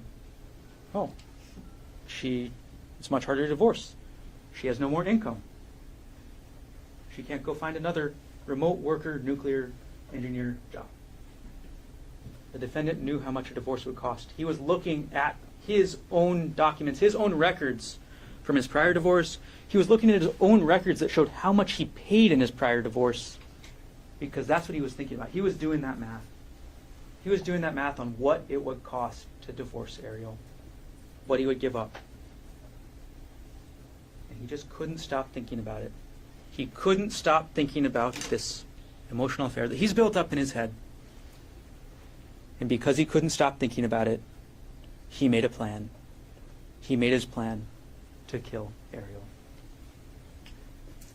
The beating. Plan C, the third substantial step, the one that's the most visible, the one where she got these injuries. The defendant took the rock. He picked it up. He swung at Arielle again and again and again and again and again. That many swings shows that the intent was not just to hurt. It was not just to defend. The intent was to end her life. That's what the number of swings tells you in this case. And Arielle's only relief, the only thing that stopped him, was the defendant being caught in the act. It was the intervention of Amanda Morris and Sarah Bucksbaum. That's it. So we end with the confession. 10:42 a.m., just a couple minutes after this happened, the defendant calls Emile. It's a video call, not a phone call. So Emile could see what the defendant was saying. He could see the defendant's face. He could see the defendant's mouth moving. There's no gray area with this confession.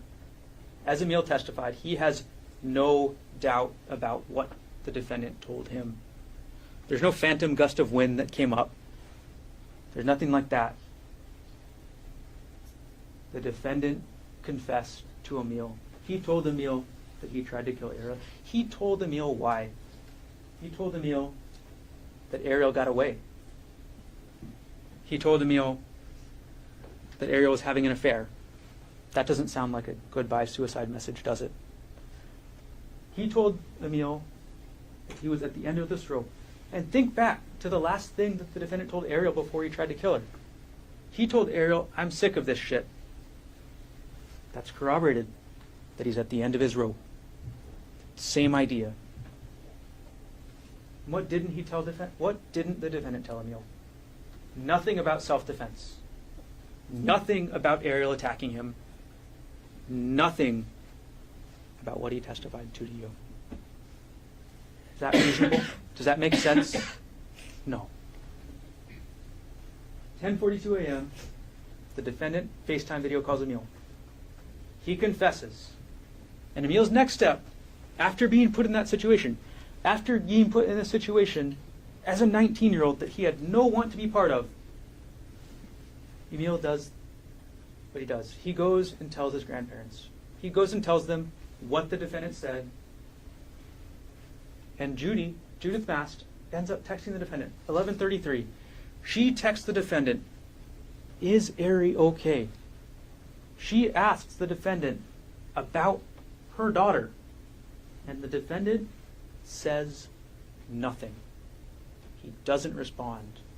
But what he does do shows his intent. What he does do, he calls Emile again, and he asks him, did you tell anybody?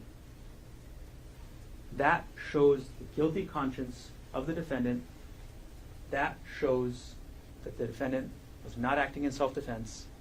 That shows the defendant was thinking about what his actions would do to himself. He was thinking about himself. He wasn't thinking about Arielle. He wasn't thinking about her condition. It was only himself. So, ladies and gentlemen, there's one verdict and only one verdict that does these things. There's one verdict that holds the defendant accountable for what he intended to do, for what he tried to do to Arielle.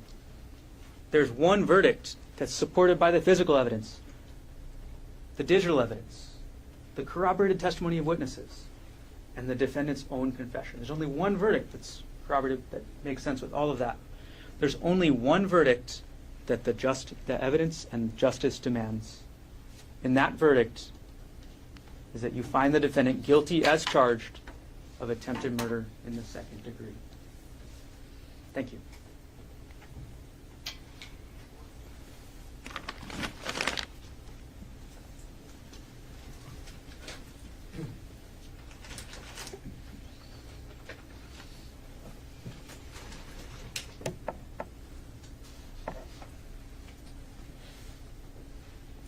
Thank you, Mr. Gardner.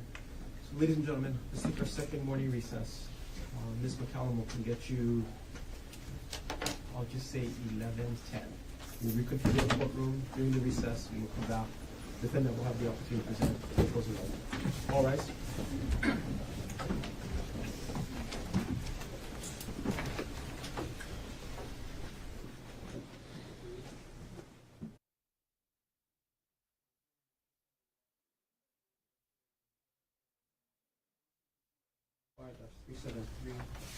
President calling all four counsel of record. Jury is absent from the courtroom. Counsel, you want to see it. Mr. Garner, you wanted to take up objections to defendants' proposed closing slides. Yes, Your Honor. The first is on slide number 14, on page 5 of the printout that defense counsel handed to both of us. It's a slide that says examples of deceptive behavior. I do believe this is impermissible argument that is essentially stating that Arielle has been deceptive in the past. It's an argument that is trying to make a 404 argument that says that she is deceptive now. That is the one reason under HRE 404 that you cannot use prior bad act evidence for. It is explicitly stated that you are not allowed to use prior bad act evidence to show conformity therewith, and that's exactly what this slide is attempting to do. So we'd strenuously object to introducing this, using this slide, using this argument that is against the rules of evidence. It's asking the jury to consider something evidence for an inadmissible purpose. So I do believe that's not appropriate. And that's the first objection. We'll start with Ms. Arielle. Mr. Otake. Your Honor, obviously her credibility is at issue, and there's been multiple examples in this case that has come up in the evidence about deceptive behavior, and it is critical, obviously, that we be able to point that out. So I've never heard of, we can't point out in closing how a complainant has been deceptive or dishonest. I mean, he just spent half an hour saying how Gerhardt was dishonest. So obviously that's fair game in any closing argument. Anything else you want to add? The issue is not commenting on the evidence. It's inviting the jury to not follow the law. That's the issue here. They are allowed to comment on the evidence that was introduced at trial, and I understand that. But what this is asking is not that. It's asking the jury to consider this evidence as, again, under the only improper purpose under 404B, conformity. State's objection is overruled. The defendant will be allowed to argue the complainant witness's credibility. It might be an admissible under 404, with no exception under 404B. But there is the avenue of admissibility to have found credibility in specific instances of conduct in those 608. So the state's objection is overruled. The other objection from the state is somewhat throughout the defendant's proposed closing argument. There appears to be snippets of transcripts. And they appear to have been, some of them highlighted, some of them not. As the court and everybody here is well aware, the jury will not have transcripts available when they go into deliberations. They won't, and these transcripts are purported to be of the testimony during the trial. So they're not transcripts that were identified as exhibits and introduced into the trial. They're transcripts of the testimony of the trial. Everyone's aware the first question the jury always asks after going to deliberations is, can we have a transcript of the witness's testimony? And the answer is always, transcripts are not available. So it's not fair to the jury. It's to put these essentially unmarked exhibits into the PowerPoint. It does give undue weight to what that is, especially consider the jury is instructed to remember the evidence on their own rather than what a court reporter may have written, that it essentially gets around that instruction that the court gave to the jury. It puts undue weight on only these portions that the defense wants to put weight on. So I do believe it's not appropriate for transcripts to be referenced, trial testimony transcripts to be referenced in closing argument. Can we drill down on that a little bit more, Mr. Garner? The real objection is the form with which they're displayed. Because if it wasn't question and answer, and it was just, not even the paraphrasing, if it was just the verbatim testimony without the Q&A descriptions, that would not be objectionable. That's correct.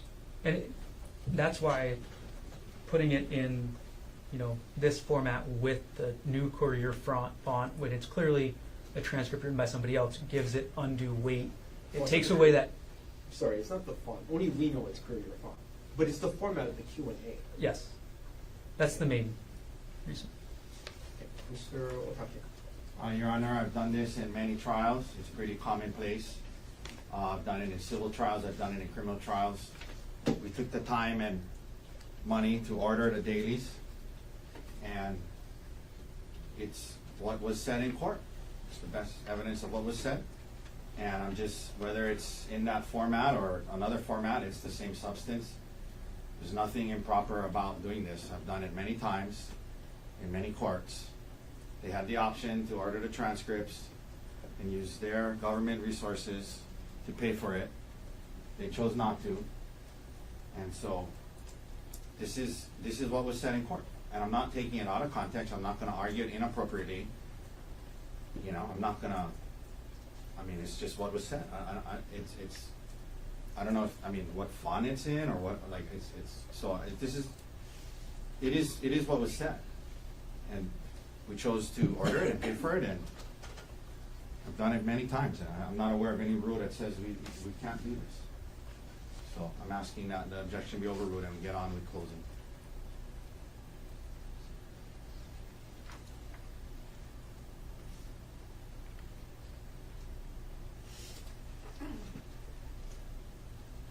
Anything else you want to add, Mr.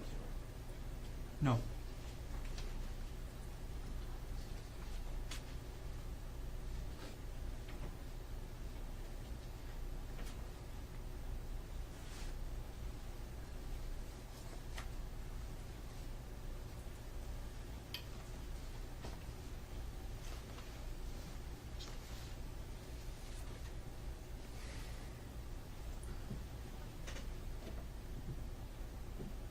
Slides with the transcripts, and they are in fact transcripts, there's no dispute about that, are not, they're the actual transcripts as represented by counsel.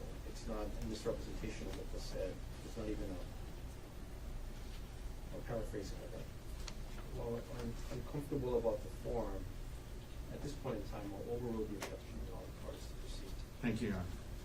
What has been provided to court will be made part of the record to document the state's objections. It will be court's exhibit 1 for trial. And be part of the record. And Your Honor, I did show the state some demonstratives. I would like, Dana, I don't believe that an objection, but it's going to be facing away from you, so I'll show it to you now. Please. This is the first one. Accurately describes page 2 of the instructions. Okay. And then, oh shoot. Darn it. This is the second one. Mr. Gordon, no objection. To these two demonstrative aids, no objections. Anything else we should take up before the jury returns? No, Your Honor. Nothing from the state. Actually, can we approach really quick? Sorry. On the record's fine. Off record? On record. Okay, sure.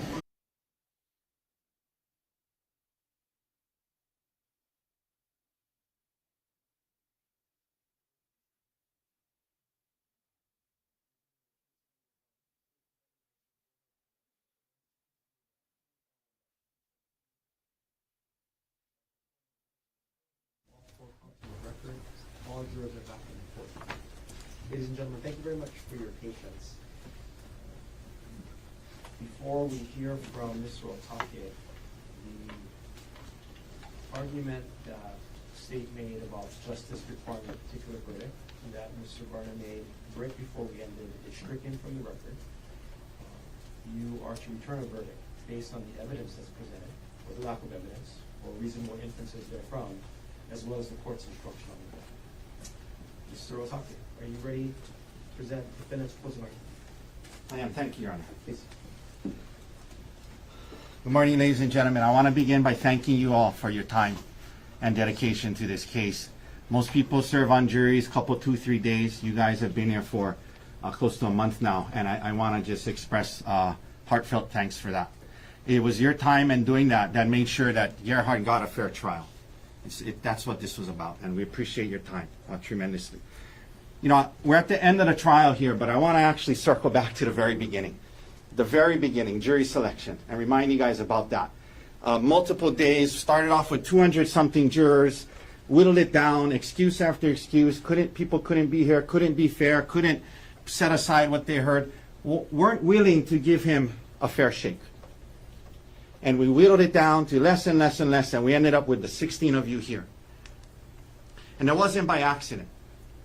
It wasn't by accident. It's because we saw in you what we were looking for.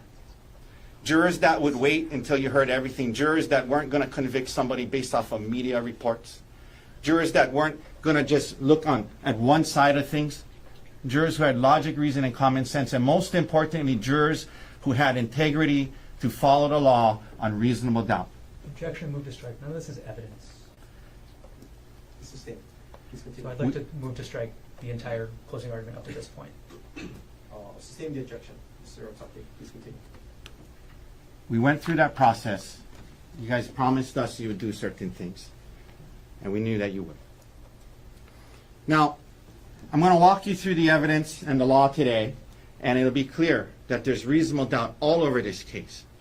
All over this case.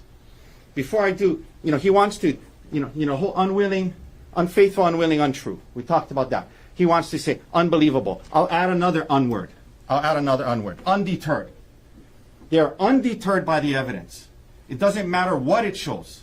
They're going to spin it in their favor. They came up with a theory and they went to search for facts to support it. They didn't look at the evidence and say, what's the theory that points that out? They came up with a theory and they tried to find any fact they could to fit it. They were undeterred. Undeterred by the DNA. The DNA shows, and I'm going to go through it, she's holding the rock. This is a trillion level DNA on the unstained side. Undeterred. Oh, must be because when she was blocking. Undeterred. The computer, I have to call Inuma again to say that sometimes the computer accesses these files. Undeterred. Still shows that he's looking at this credit card statement from 2018 to show that he has a financial motive, that it's cheaper to kill her than divorce her. Undeterred. Undeterred by the fact the eyewitness picks the wrong person out of the photo lineup. And still, she stared at him, looked into his cold, dark eyes, saw him very clearly. Picks out the wrong person. Undeterred. Undeterred by the bruise on his face. Oh, maybe it's dirt. Maybe it's dirt.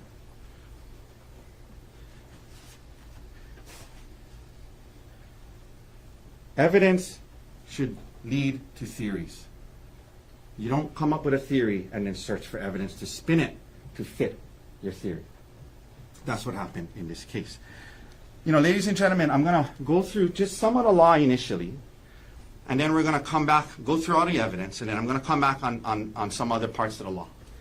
So I want to start off first by reminding you, as you know, you took an oath, right? You told us that you would give your word that you would follow the law. You'd follow the law, and we know that you will. I want to start, you can follow along in your instructions if you want. I'm just going to start on page 2. Page 2. I talked to you at the beginning about these 3 principles of justice and fairness that keep our system safe for all of us. Anytime the government waves its accusatory finger at anyone, these principles kick in, and it's a safeguard. It's a safeguard, and that's summarized on page 2. You must presume the defendant is innocent of the charge against him. This presumption remains with the defendant throughout the trial of the case unless and until the prosecution proves the defendant guilty beyond a reasonable doubt. The presumption of innocence is not a mere slogan.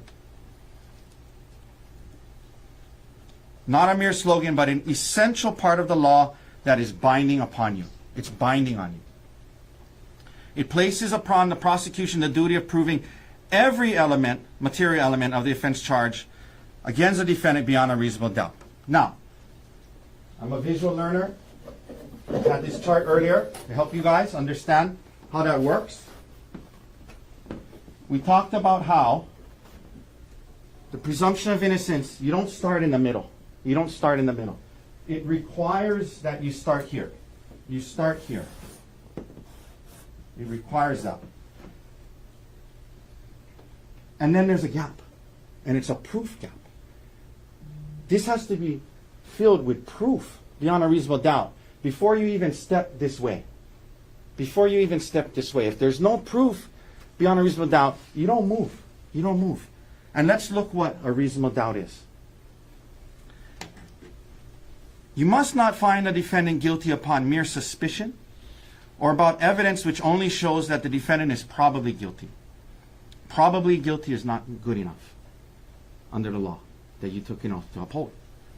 What the law requires, ladies and gentlemen, what is required by law before the defendant can be found guilty is not suspicions, not probabilities, but proof. And think about that word. It's a strong word. We don't pay enough attention to that word.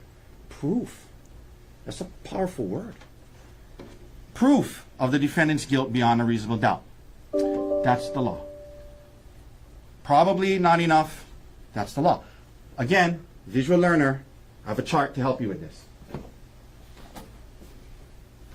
This chart summarizes page 2 in a more simple way. State's burden, it's their burden, right? We talked about they brought the charge. Make no mistake, this is not Arielle Konig versus Gerhardt Konig. This is the state of Hawaii versus Gerhardt Konig with their resources, the police force, their computer experts, their everybody. Their burden, state of Hawaii versus him. This is their burden.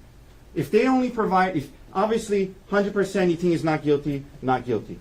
Probably not guilty, not guilty. Possibly not guilty, not guilty. Maybe not guilty, not guilty. Maybe guilty, not guilty. If you're like maybe, maybe not, if you're left thinking, I don't really know what exactly happened, maybe, maybe not. If you're here, not guilty. Possibly guilty, probably guilty, not guilty. That's how high the burden is. It's a safeguard against convicting innocent people. This is what you took an oath to uphold. I'm going to circle back to this, but this is what you told us you would apply. Now, I'm going to go through more of the law later, but just very quickly, the law on attempted murder, the elements are on page 14. Page 14. Before we go through the evidence, page 14. Second paragraph.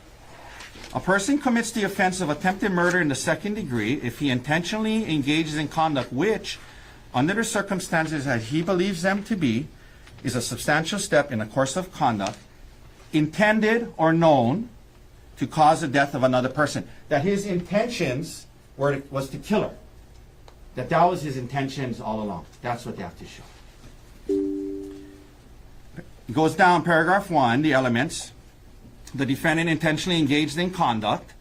And 2, the conduct under the circumstances as the defendant believed them to be was a substantial step in the course of conduct intended or known to be practically certain by the defendant to cause the death of Arielle Konig. That's what they have to prove, more than maybe, more than possibly, more than probably. That his intention and his knowledge was practically certain he was going to kill her. That's their burden. That's what they have to prove. We'll come back to this. There is an instruction on self-defense. I'm going to talk about that at the end after we go through the evidence. They are the included offenses. I'll walk you through those as well. But let's now look at the evidence, and it'll be clear there is just massive amounts of reasonable doubt. So the first thing, one second here.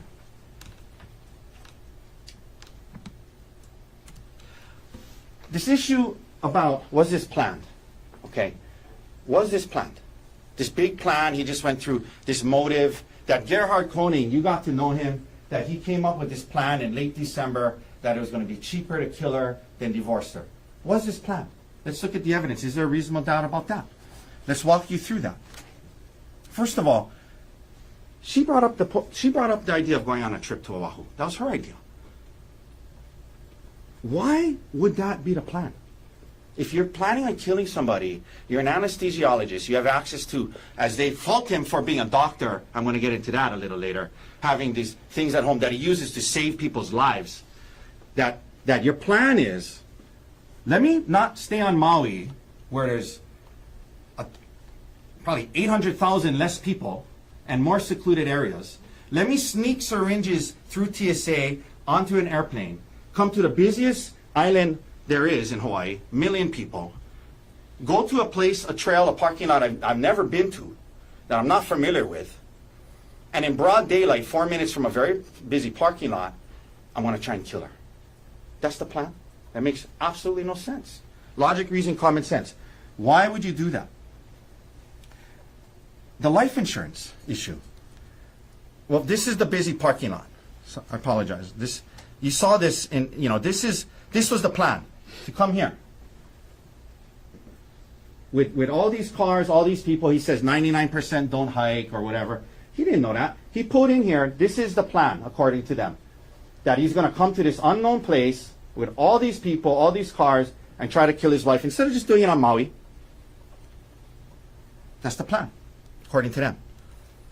The life insurance issue. Now, this shows two things. I mean, we're going to get into later about how he told her about it that morning, and she learned that morning if something happened to him, she would get $1.5 million. But it's relevant in another way. If in December and January and February, you're planning to kill your wife, why are you going through the process of obtaining $1.5 million on your life for her? That's not the sign of somebody plotting to kill somebody. That's a sign of somebody trying to work on, okay, look, we got to figure this out for our kids, and if something happens, there's, you know. He's not planning to kill her. Now, the birthday card. He writes this morning. It's the only time she got emotional because she knows it was genuine. And I'm going to talk about that more later. He writes this. There isn't an obstacle in this world too hard for me to fight through for you. I would take on anything just to see your smile. You're one of the kindest, most giving, and selfless people I know. Selfless people I know. Putting others before yourself. So much love. You're the heart of our family. Fun, fearless, and a terrific mom. The kids and I hit the jackpot with you. He meant that. You don't write a letter like this because if you're planning to kill somebody 2 hours later. There was no plan. There was no plan.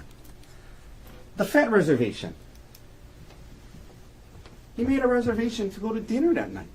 He's not planning on killing anybody. There was no plan. This is from that day. They're having a great trip.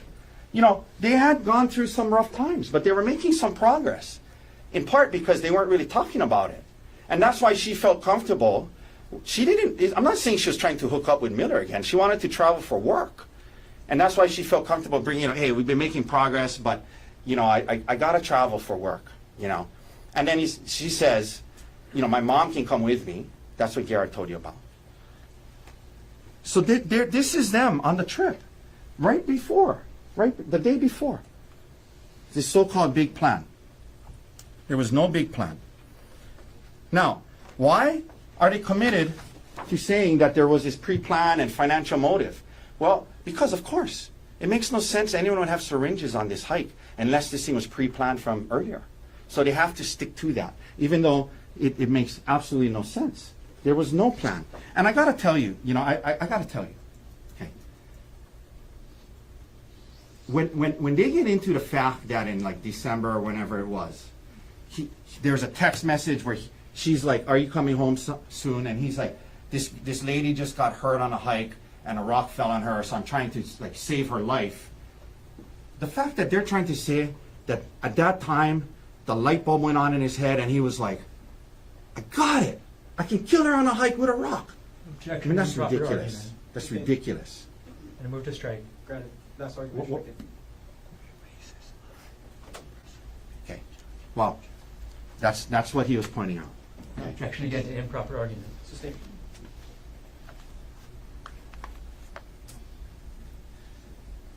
The idea that he came up with this plan because he was trying to save a patient's life who was hurt with a rock on a hike is ludicrous.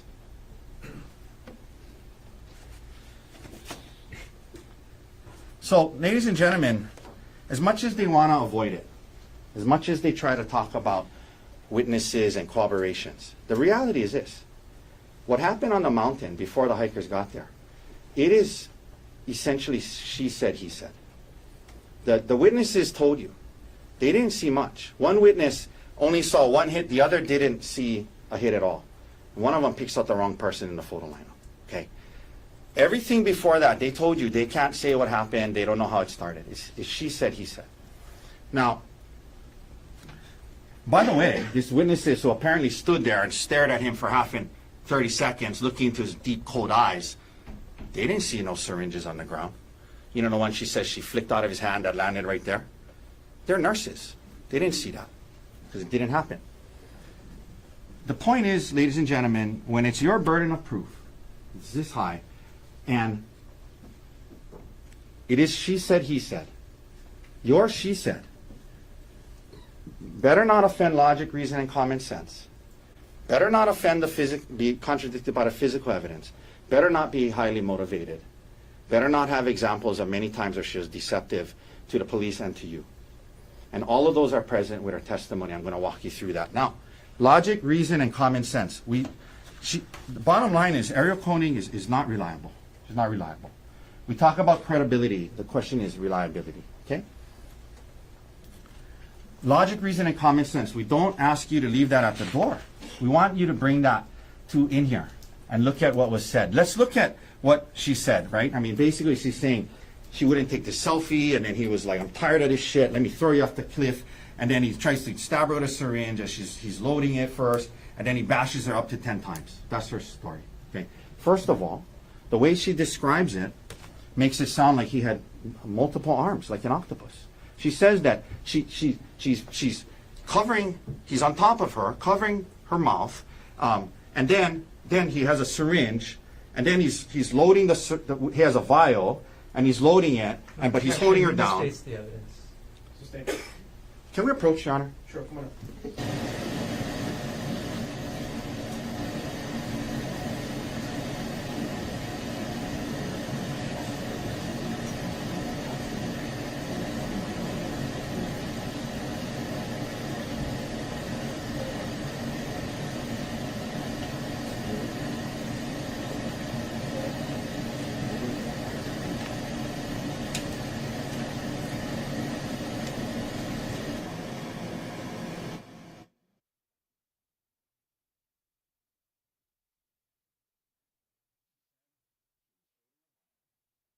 The inference is, why would you have a vial unless you're trying to load it? He has a syringe in his hand. The other hand, he's holding her mouth. He's down on top of her, doing all of this while she's supposedly kicking and fighting. He only has 2 arms. And in the middle of it, they're having a full conversation. Your mom's not going to be very happy if you do this. You know, the kids aren't going to be, you know, her story makes no sense. Now, logic, reason, and common sense as we look at her story, and it is a story, okay? If we look at her story, if this was a big plan that someone's going to bring a syringe to incapacitate somebody and stab them to make it easier to throw them off the cliff, don't you think they would load the syringe ahead of time? Don't you think they would load the syringe ahead of time? Their story is that that's the plan, and in the middle of it, he's like, oh wait, I gotta take out this vial and get it ready. That makes no sense. Especially given the fact that it's undisputed, he had just gone up the mountain by himself for 10 minutes. If he had it and wanted to use it, he could have loaded it. It makes no sense because it didn't happen. It didn't happen. The other thing, and I'm glad he brought up this thing about plan A, plan B, plan C, because it proves the point I was going to get to. Why in the world, if you bring a syringe to incapacitate someone to make it easier to throw them off the cliff, why would the syringe be plan B? It would be plan A. You would use the syringe first, and then you would throw them off. You wouldn't start the scuffle and make that, start this scuffle and then be like, oh wait, now I'm going to stab her with the syringe. That makes no sense. It makes no sense that, that's the plan. He knows if something like that happened, he's a doctor, a toxicology report would show propofol in her thing, in her blood, that this is. Objection, not in evidence. It makes no sense that he would start the scuffle before using a syringe if that was his big plan. Because it didn't happen. This idea that she could just flick the syringe out of his hand, he's holding it tight according to her, he just flicks it. None of that makes any sense. This idea about, well, he hid evidence. The rock is found right there. We don't know exactly where because HPD should have photographed it before they moved it. But why would he get rid of the syringes and leave the rock? None of that makes any sense. And then, of course, we get into him leaving her on the mountain. Leaving her on the mountain. If this is a big plan to use this hike as an opportunity to throw her off and kill her, why would he walk away and leave her there alone thinking he's going back to the car? And they're trying to say, well, all kinds of things about that. But the reality is this. If you think, even though it's not true, if he went off on his own, because if she said, well, it's too high, I'm getting a little scared, and his plan was to kill her, he wouldn't leave her. He would say, okay, you know what, that's fine. But let's just at least go over here and take a selfie and then try to throw her off, right? He wouldn't have left her for that reason. If he was planning to try and throw her, he would have stayed with her. And then her rationale, it went, to get around the idea that, undisputable, that she clearly said, when he got back, she told the detective that he said, "Oh, you're still here." He was surprised that she was still there. She says, "Well, he knew I meant I was going to go exploring in that area." Where was there to explore? We heard from witness after witness. It was you either go up or you go down. You don't go off and go exploring. That was her way to try and cover up. That it was clear he left her thinking she was going back to the car, which you wouldn't do if you had a plan to kill somebody by throwing him off the cliff. PSA, we've all been through it. Sharp metal syringe objects, sharp objects, not going to work. Not going to work. Logic, reason, common sense, that he has this intent to kill her, but then he lets her crawl away. He lets her go down to the witnesses. Doesn't come after. Doesn't make any sense. Her demeanor. They say, "Oh, she was very matter of fact and just told it." Ask yourself, if someone's describing what should have been the most horrific thing they've ever been through, bloody murder, someone's trying to stab you with a syringe, a monster's trying to throw you off a cliff, when you're recounting that, you might get a little emotional. Not at all. And she's not just someone who doesn't get emotional, because we saw her get emotional when we showed her the card. When she read the birthday card, she got emotional. I submit to you that was probably guilt, but whatever it was, she knew it was genuine, and she showed an ability to show emotion. That was real. The card was real. You cannot get emotional over a made-up story that didn't happen when you started the fight. Reasonable doubt. Logic, reason, and common sense. Now, Arielle's story contradicts the physical evidence. It just does. And this is a huge problem for them. And they try to come up at the last minute with, well, maybe when blocking it, her DNA got on it. But let's talk about that. Because we're talking more than probably, right? He wants to say maybe blocking her DNA got on it. Maybe. Okay. But let's use our logic, reason, and common sense and look at the physical evidence. What does Scott Henderson say, the DNA guy? Generally, yeah, you could expect higher likelihood ratios with the more DNA that's present in a sample. The more DNA present in a sample, you can expect a higher ratio, yes? Generally speaking, yes. The more someone's DNA is on the sample, the higher the number. Higher the number. He then goes on, we learn from him and Amarin, that, very important, the rock, swabbing from the unstained area. There was a stained area that looked like blood, and there was the unstained other side. They swabbed the blood, they tested, of course it's Arielle's blood. I told you that in opening statement, right? The blood side was Arielle. The unstained side, they don't test for blood. They test for human skin cell touch DNA from people holding objects, they told you, okay? The unstained side had a profile for two people, Arielle and Gerhardt. Arielle's number was 1 trillion.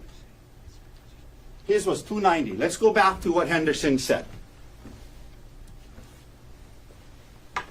The more DNA present on the sample, you can expect a higher ratio. Yes, yes. 1 trillion to 290.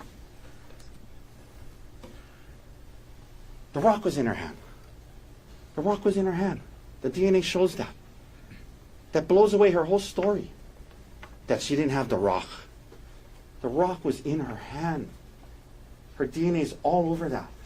This idea, well, maybe when she was blocking it hit her, that's not going to lead to that much of her DNA on it, more than him. Objection, speculation. If he's holding the rock the whole time, and she's just blocking, there's going to be more of his DNA than hers. She was holding the rock, and that blows away their entire theory. Scientifically, I asked Amarin, what about scientific evidence, Miss Amarin? And we talked about it. It's unmotivated. Scientific evidence is not trying to get full custody. His retirement.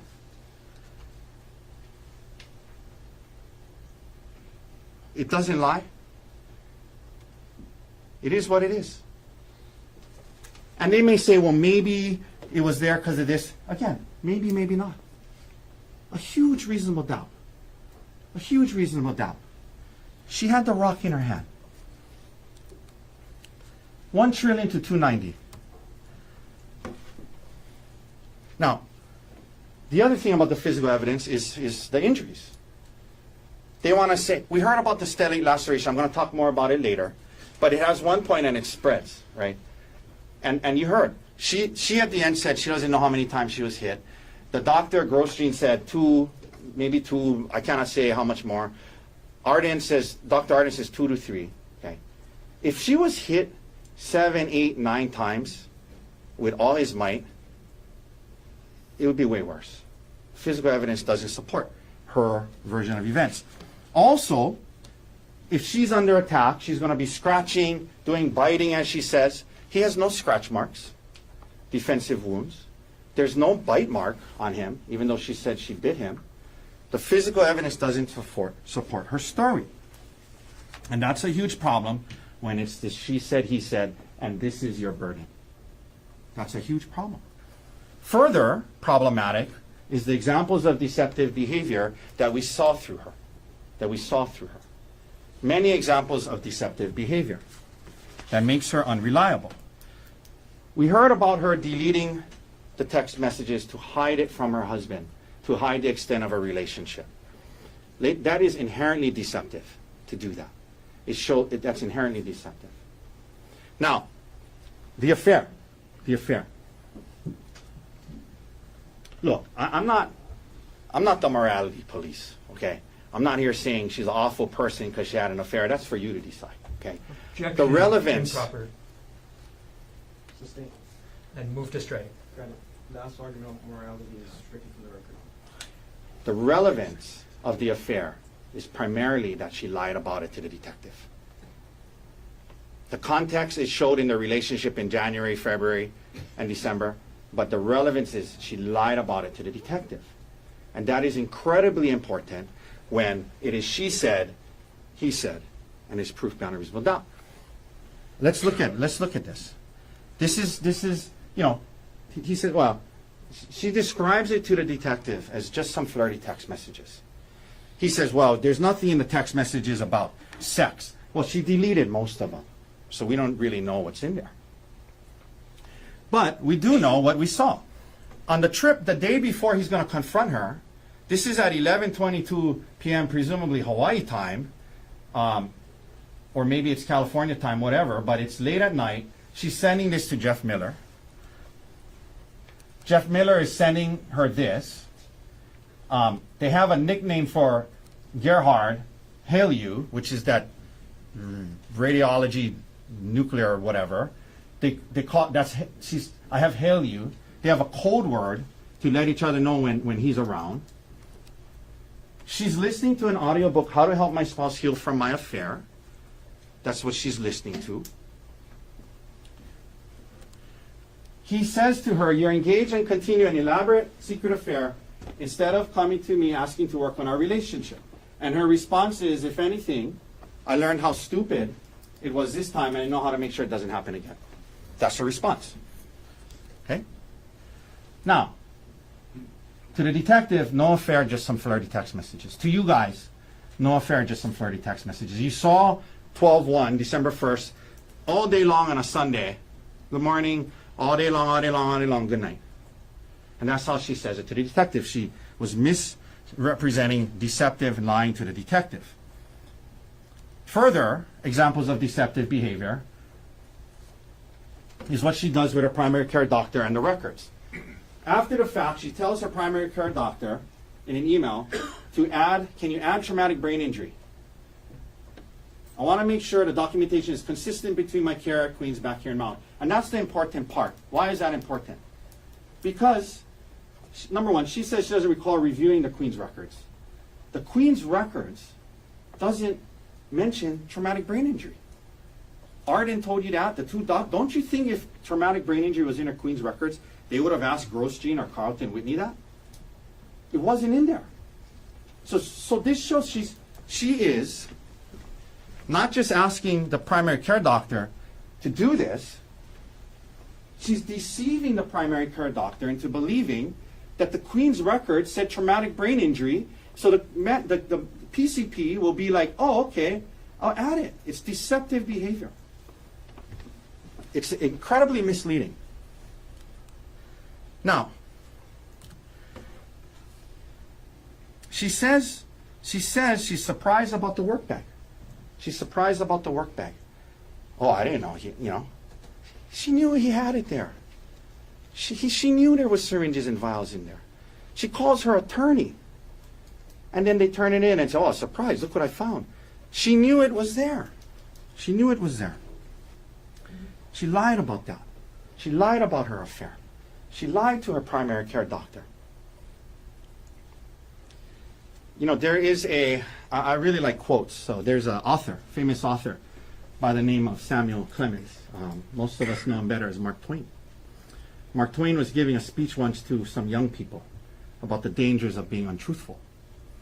And what he said was, you ought to be very careful about lying. Because once caught, you can never again be, in the eyes of the good and the pure, what you were before. Objection to improper argument. You guys come in here, you give people the benefit of the doubt. They come in here, you say, I'll hear them out. And then they lie about different things. They deceive. In the eyes of the good and pure, of all of you, you can't look at her the same again. It's dangerous. It's dangerous. If she's going to manipulate her PCP doctor, if she's going to be deceptive to the detective, do you think for a second she would hesitate to be that way with you?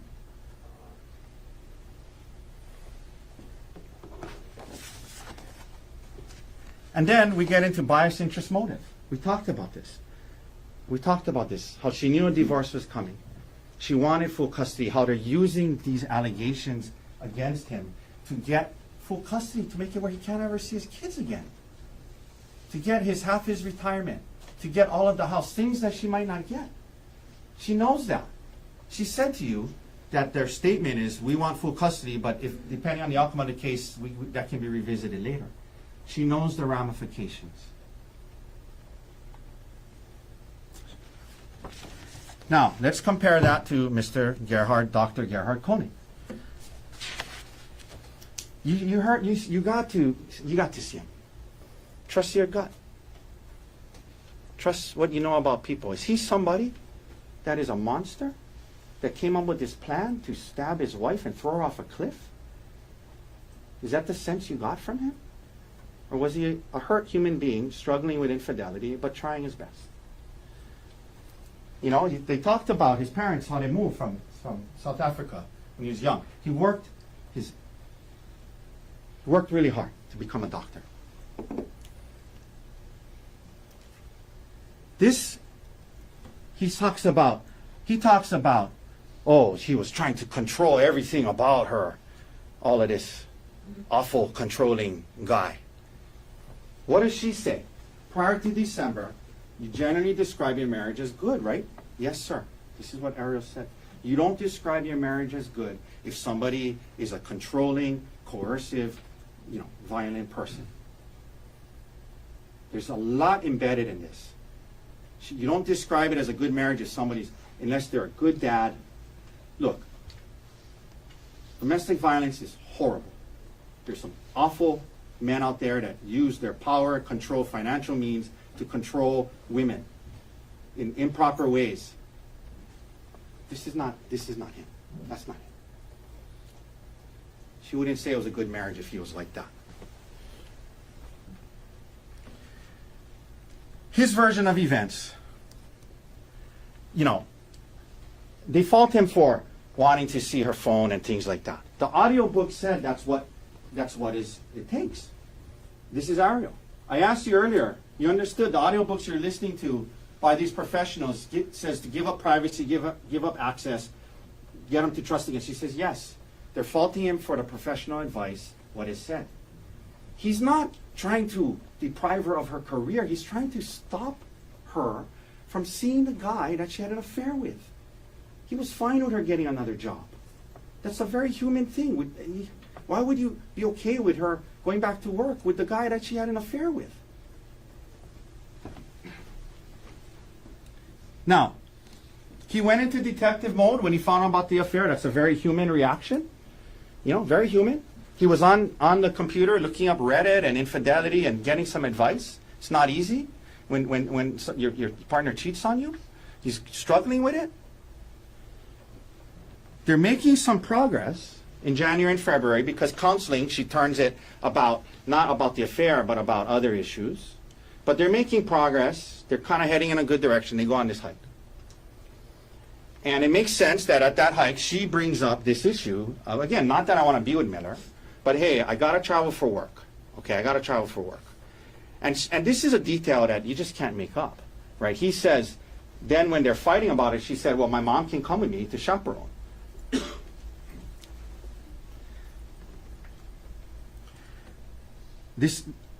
He leaves her because they got into a fight, not because she's afraid of heights. She goes on all kinds of bungee jumping hikes all the time. He comes back and he's like, oh, you're still there. He described to you what happened. He's not saying, oh, he grabbed me and pulled me down. The scuffle started on this mountain trail and they ended up on the ground. Whether they tripped or fell, whatever, he ended up on her. And then he told you how she's grabbing his testicles. And she admits to it. And then I also squeezed his testicles. That's her testimony. It was all happening so fast. You know, we spent a lot of time going through it all. That's not real life. In real life, you don't get hours to be like, okay, and then you did what? Well, why didn't you do this? Well, did you consider that? Did you consider doing this with the rock instead of... It was happening in seconds, and he reacted. And he had a reflex. And that's human. That's human. That's human. He reacted. And then he felt horrible about it. And he told you about that. He never wanted to hurt her. Never. He felt terrible about it. He was shocked that he could even do that to her in that moment. He felt horrible. The physical evidence supports his story. The DNA, and I'm going to get into the medical evidence a little more in a second. You have this, which apparently might have been dirt. Undeterred, might have been dirt. You have a cut, you have bruising. Right where he said he was hit. Reasonable doubt. Now, the FaceTime with Emil that they call a confession. There's no assurances of reliability. He explained to you what happened in that call. We need to consider it in the context in which it took place and ask ourselves, is this a reliable, thing that happened that we can rely on? Two highly emotional participants in the phone call. One is suicidal. One is thinking his life is over. He's very emotional, calling his son to say goodbye. The other, obviously, not blaming Emil at all, incredibly emotional. His grandma says she was shaking, crying. Two very, very emotional people. Then you look at the environmental factors. He's on the side of a cliff. And they made it a point to get the HPD officer to say, it's very windy over there, notoriously windy. Very, very windy day, according to the police. He's on speakerphone on the side of a cliff, talking. And he told you what he did. He was explaining to her, look, she was having this affair. She got hurt. This is her blood. She crawled away or got away. She crawled away. And she said, I tried to kill her. He was telling her that's why he was going to end his life. He wasn't confessing. He was telling her that's why I'm going to end his life. Now, we know this is his testimony. So as you sit here today, there's parts of the exact wording and timing of what was said that you don't quite remember exactly verbatim, word for word, correct? He said yes. He cannot tell us exactly word for word what was said. And then we have an example of him making assumptions. He first tells the detective, my dad said he tried to push her off the cliff. That's what he assumed. Not blaming him, that's what he assumed. But later on in the conversation, in the interview, the detective asked you about that, and he clarified, he said, the part about her pushing her off the cliff was what you assumed he meant, not what he actually said, correct? He said, oh yes, correct. So we have an example already of him saying something that he assumed that was inaccurate. He wants to say, it was so clear at the end of his redirect, he said, without a doubt, I know what was said. Do you recall how he had to try 4 times? The first 3? Emil said, yeah, I was confused. I'm kind of confused. And he asked again, yeah, I'm kind of confused. I'm kind of confused. And finally, Emil understood what the prosecutor wanted him to say and agreed. I'm not faulting Emil at all. Okay, this was a misunderstanding. The second call shows that. Gerhardt calls the second time, and he wasn't saying, why'd you rat me out? He was saying, wait, what? You told Arielle's parents I tried to kill her? Oh, like, I gotta go. And he was gonna go kill himself again. This idea that he wasn't giving Arielle a blow-by-blow Emil a blow-by-blow what happened, he was trying to say goodbye to his son. This is not a confession they're making it out to be. I just point out to you, it's not his fault. He's lived with Arielle the last year. He wants to be on Maui. He likes it here. He knows the only way he can stay here is living with her. We talked about her and her actions with the detective and the primary care doctor. He understood what the prosecutor wanted him to say after the 4th try. This was not a confession. Gerhardt's actions after the incident, they want to say it's consciousness of guilt. I say it's proof he's human. He went into deep despair. He couldn't believe that he could cause that kind of harm to the person that he loved. And that can coexist with defending himself in the moment, in that reaction. He felt horrible about it. He went into where he was suicidal. What he was saying to Emil on the phone was, I gotta go, I don't want the police to find me, is because he wanted to keep open the option of killing himself, which was turning to be harder than he thought. He didn't want to get caught at that time because he was still thinking about jumping and killing himself.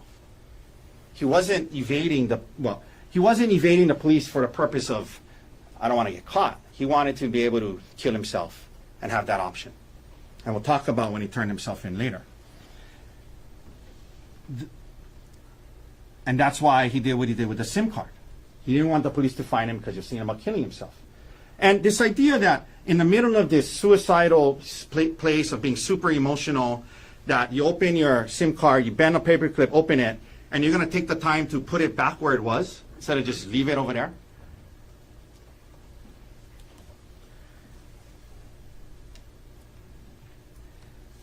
It shows he's human, that he felt terrible about this. He told you how bad he felt. And that can coexist with self-defense. Now, this idea that he was fleeing from the cops, first of all, the officer didn't say we pulled up right next to him. Very clearly they said we pulled up, there was a lane in between us, and he was on the grassy area. This grassy area right here. They said he was here when they got out of the car and he started to flee, and remember?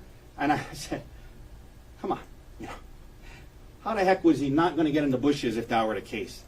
And then, shockingly, the prosecutor asks him, well, you played D1 football, right, officer? I mean,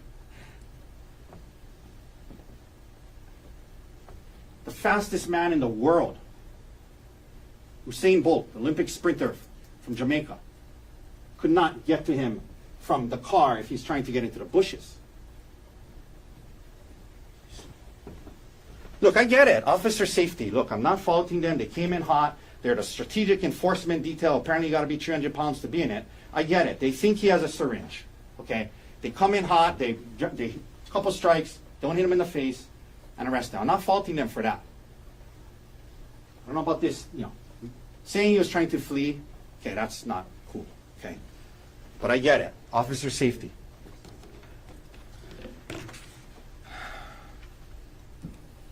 He has an injury. Look at this. It's dry blood and it's bruising. It's the kind of purple bruising that takes place hours later. When you first get an injury, it doesn't bruise.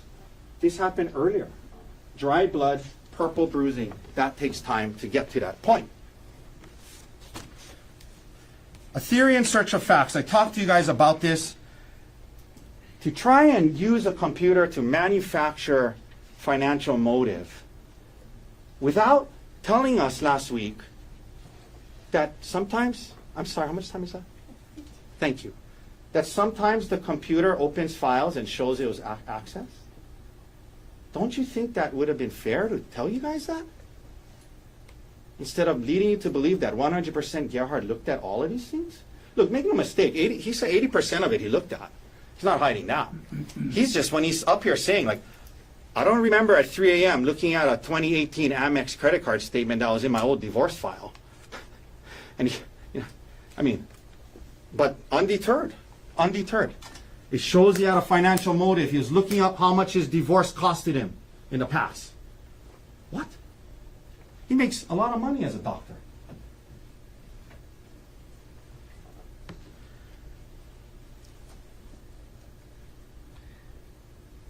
The search terms: kill, push, shove, syringe. They're looking for the smoking gun. They have had it with his computer, looking for the smoking gun. What do they find?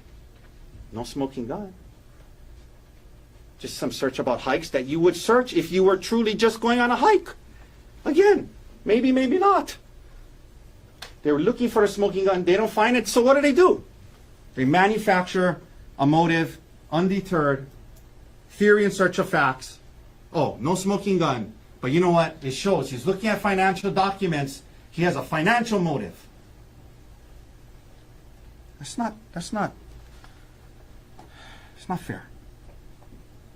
I submit to you that whatever they found on that computer, they would find some way to spin it. Whatever they found, they would find some way to spin it. That's not fair. The work bag. And this, I gotta say, he uses these tools and materials to save lives. And they want to fault him for having it? He's a doctor. He talked to you about why he has it on Maui, not on Oahu. He uses these things to save lives, not try and somehow poison his wife. And she knew he would take it from work every day. Now, self-defense, first thing you got to decide is whether or not this was deadly force that he used. We know it wasn't. We're going to get into that in a second. But it doesn't matter either way because it's the same rock that she hit him with. So even if it was, even if you say it was deadly force, it was the force that was used against him. So it doesn't matter. It's the same rock. The only thing it does say about it, and this is the part that was incomplete, about the duty to retreat. It says, the use of deadly force is not justifiable if the defendant knows he can avoid the necessity of using such force with complete safety by retreating. You only have to retreat if you can do so safely. She's holding on to his testicles, hitting him. And it just talks about being reasonable. He used the same force that she used against him. And they want to say, well, look at the difference. How could it be the same rock? Obviously, if one gets hit cleaner than the other, the same rock can do that. You know, like I could throw something at a baseball at someone's head, and one it hits them in the face, and one it hits them in the arm. It's going to cause obviously it can be depending on how the direction, how hard the landing was. He stopped. He didn't keep going. What amount of force was used? We know. Like I said earlier, we know what Arielle says she doesn't know. I don't know the exact number. They are downplaying what she said because they know it doesn't make sense. They're saying, oh, up to 10 times. So what does that mean? 6, 7, 8, 9? Doesn't mean 2. But now they know that doesn't make sense. She was hit 8, 9 times. And oh, maybe she meant less. She doesn't know. Grosjean says possibly 2, maybe more, I cannot tell you. Arden says 2 to 3. He says 2. Grosjean talks about, oh, there's rock in there or dirt. He's not a forensic pathologist. He didn't test the material just to show like what it was. You know, her condition after. You saw her walking. She's walking on the hill. Okay. But more importantly, this is her talking after. And I'm going to ask you to do something with me now. If you could help me out here. Either close your eyes or don't look at the screen and just listen to her voice.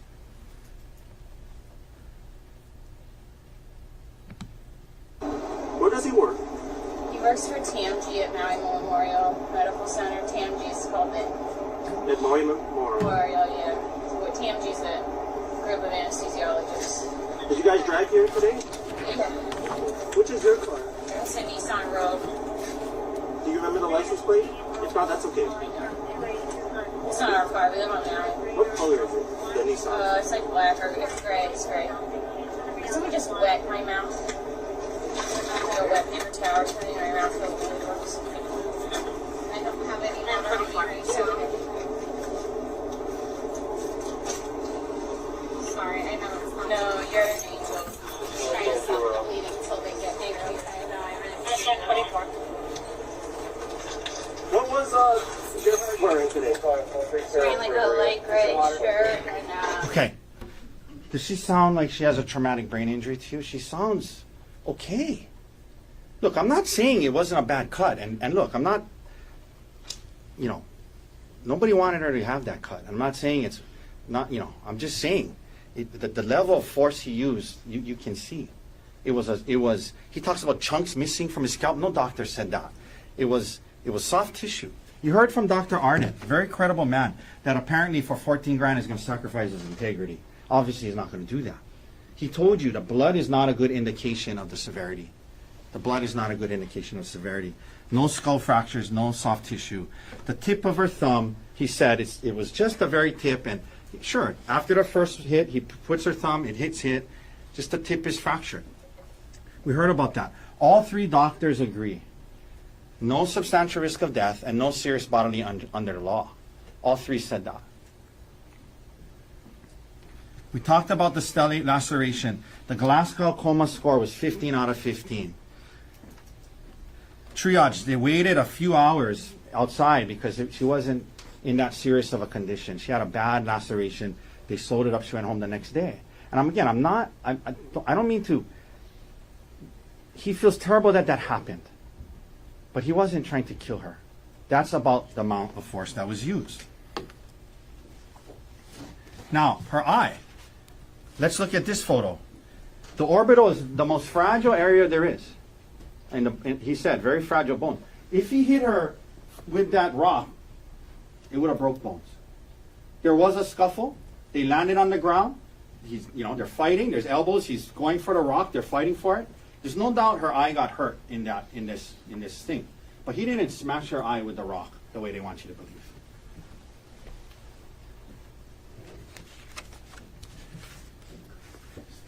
And then you have his injuries. We talked about that. Now, it's the state's burden to prove to you this was in self-defense. More than probably. That it wasn't under the circumstances that he reacted as a human when she was doing these things to him and hit him. They have to prove to you it doesn't apply. It was a reflex, it was a reaction, it was a human reflex and reaction to defend himself in the moment. And that can coexist with him feeling terrible about it after. This happened extremely fast, and then he stopped. Now, we talked about the elements of attempted murder.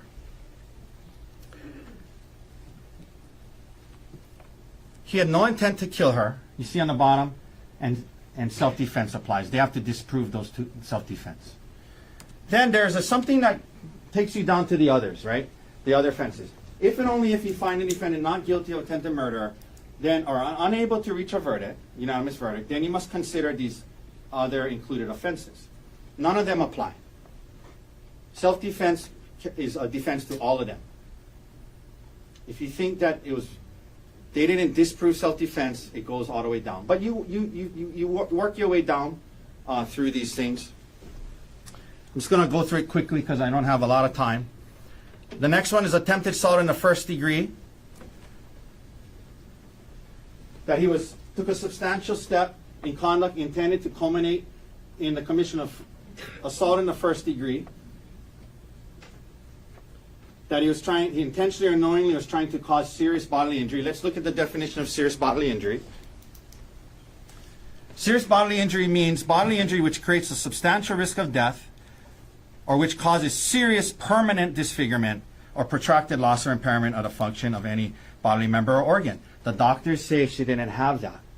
He wasn't trying to do that. This doesn't apply. Self-defense, no intent to cause serious bodily injury. You go on to assault to the second degree. Again, serious, no intent to cause serious bodily injury.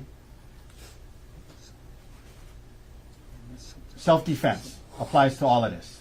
So you work your way through, self-defense applies to all of it. Her motive to try and get custody and conviction of any of these things helps her with that. And I do Assault in the object third degree. for improper instruction of the law. Should be substantial. Ladies and gentlemen, we have the instructions of the law. That's the instruction of the law. Then you get to assault in the third degree, bodily injury or negligent use of a dangerous instrument. Again, self-defense. He wasn't negligent. He was reacting. Reasonable doubt as to every one of these included offenses. So you just work your way down.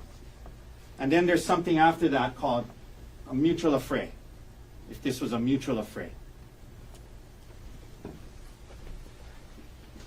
Reasonable doubt as to all of these.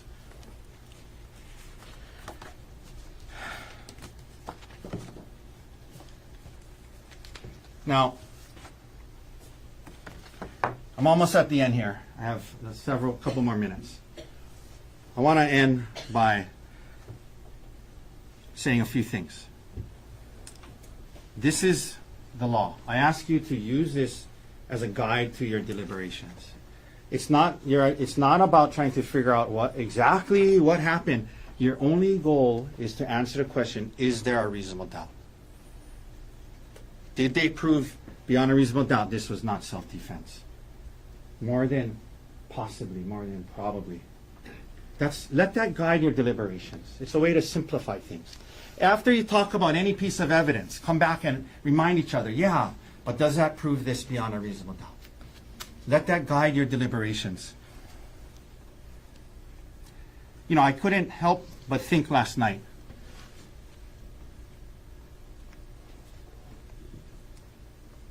When they moved here to the United States, there's these constitutional rights that we all have.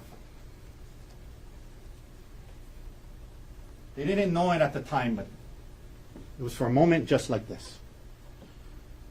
When a jury of his peers would come together and follow the law and follow through on the oath that you took. I want to end with a quote. There was a politician back in the day who was giving a speech, and it was to other politicians, but I think it applies pretty well to jury service. It says, "For those to whom much is given, much is required. And when at some future date the High Court of History sits in judgment on each of us, recording whether in our brief span of service we fulfilled our responsibilities to the state, our success or failure will be judged by the answer to 4 questions. First, were we truly men and women of courage? Second, were we truly men and women of judgment? Third, were we truly men and women of integrity? And finally, were we truly men and women of dedication?" I ask you to keep those 4 things in mind as you deliberate. Courage to follow the law and do what's right, even if it may not be popular. Judgment to see through some of these ideas that he had a financial motive, that it was cheaper to kill her. Common sense judgment. Dedication to these principles and our Constitution. Dedication to it. Uncompromised dedication to the presumption of innocence and reasonable doubt.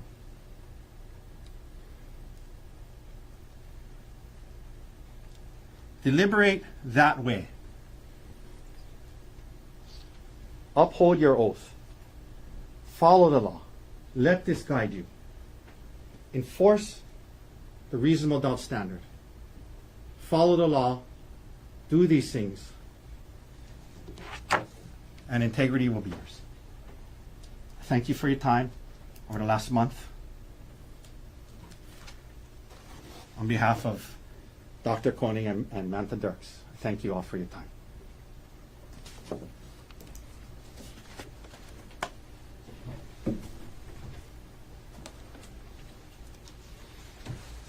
Mr. Otake, could you just have you remove visual aid? Appreciate it.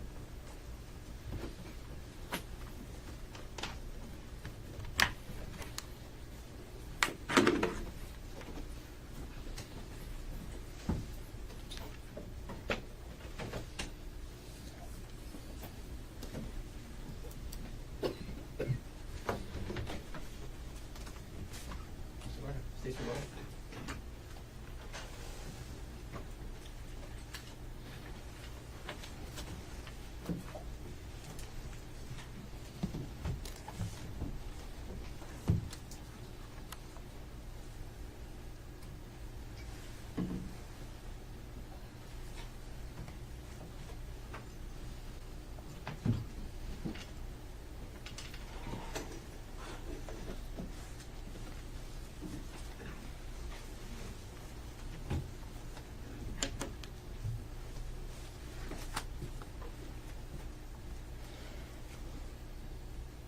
Mark Twain also said, if you tell the truth, you don't have to remember anything. Think back to defendant's testimony. Think back to every time he was asked on cross-examination something that made him look bad, something that made him look like he had a motive, something that was incriminating. Think back to every single time the defendant was asked something like that. And what was his answer? I don't recall. Arielle Konig was able to sit here and testify in front of you for 3 reasons. First, she had her intuition.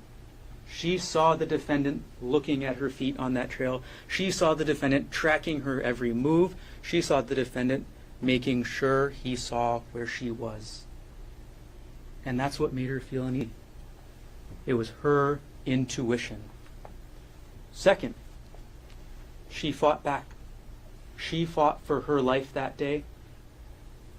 And defense wanted to characterize it as a full conversation, but it was Arielle begging for her life from the defendant. It was Arielle saying, think about the kids. It was Arielle saying, nobody's going to believe this was an accident. This is Arielle trying to reason with somebody who is trying to kill. And the third reason, and the most important reason that Arielle was here to testify to you, is Amanda Morris and Sarah Bucksbaum hearing a call for help, going forward, looking at what they saw, and helping Arielle out. Because the evidence shows that is the only thing that stopped the defendant that day. The only thing that stopped him from continuing to beat Arielle with that rock, from continuing to hit her, from continuing to try and kill her, was Amanda Morris and Sarah Bucksbaum catching him in the act.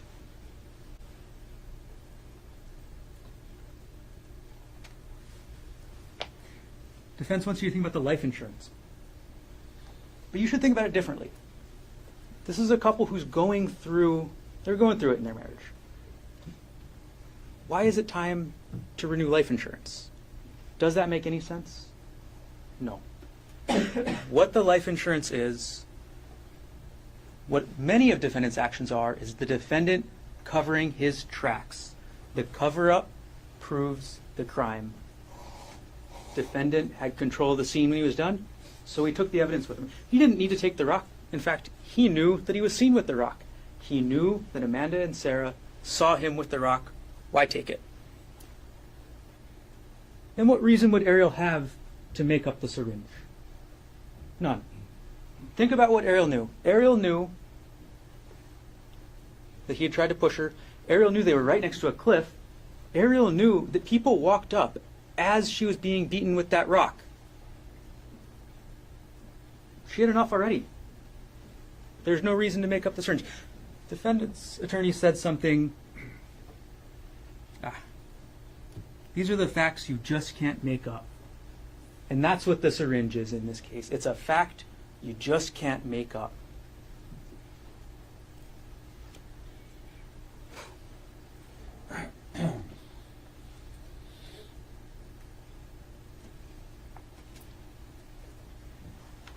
Let's talk about the confession.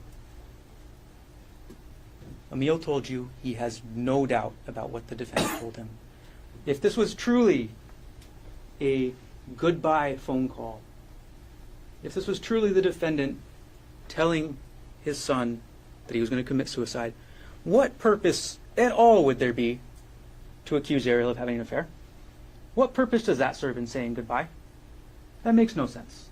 It's just trying to throw dirt on Arielle. That's all it is. It's trying to throw dirt on her. It's trying to make her look bad. It's trying to justify his actions because he knew from the minute he did it, and he knew from the minute he planned it, that it was wrong.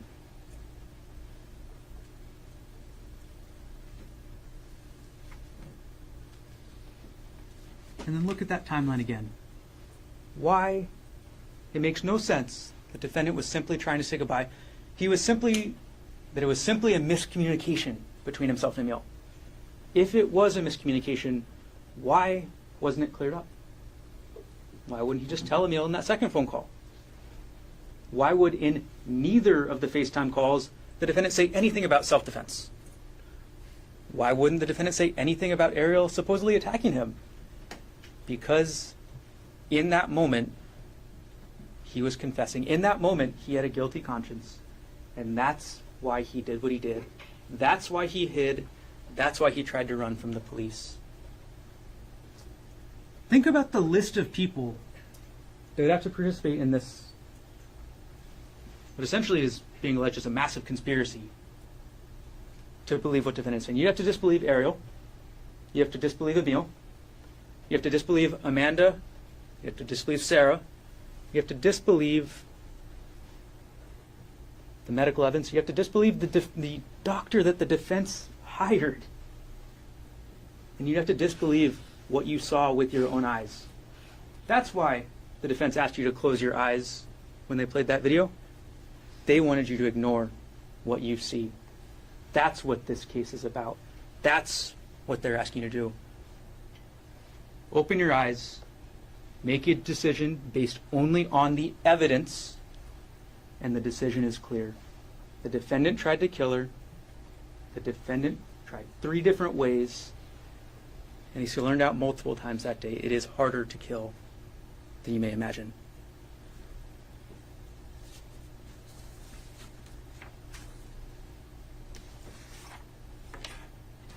You were told earlier about the defendant's constitutional rights and the founding of this country and how important that is. What are those 3 phrases that this country was founded on? You've probably heard them before. Life, liberty, the pursuit of happiness. And in this case, the defendant, beyond a reasonable doubt, made a conscious choice to try and take Arielle's life. He made a conscious choice to kill her. And that is why the only verdict that is supported by the evidence is that the defendant is guilty as charged. Thank you.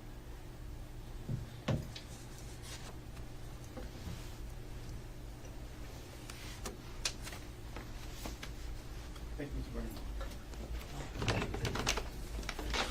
Mr. Ball, the second degree in for deliberation. Before I do, to the first 12 jurors, is there anybody here who feels for any reason they cannot participate in deliberations in this case? I see no hands. So that means Mr. Kiyama, Ms. Kishi, Ms. Pang, and Ms. Yang, I'm able to let you go, but you're not quite yet done. If one of the other jurors cannot complete deliberations, you may get a call to come back and participate in deliberations. Okay? So, even though you get to go back to your regular lives, and you're not sitting here in the courtroom, those 3 rules still apply. Don't talk to anybody about this case. Keep an open mind. Do not try to learn about this case outside of the courtroom until one of 2 things happens. Number 1, you get a call to come back, or number 2, you get a call letting you know that deliberations are complete and the case is done. So unless or until you get one of those 2 calls, those 3 rules apply. Don't watch any media, just in case you might have to come back and do further jury service. On behalf of the parties and the rest of the judiciary, thank you very much for your time and your service. I talked about Gold Star jurors early on. You're weathering 2 storms to be here, and all the flexibility and perseverance that all of you showed. That still remains true today as more storms come our way. So again, thank you very much for your dedication, your perseverance, and your service.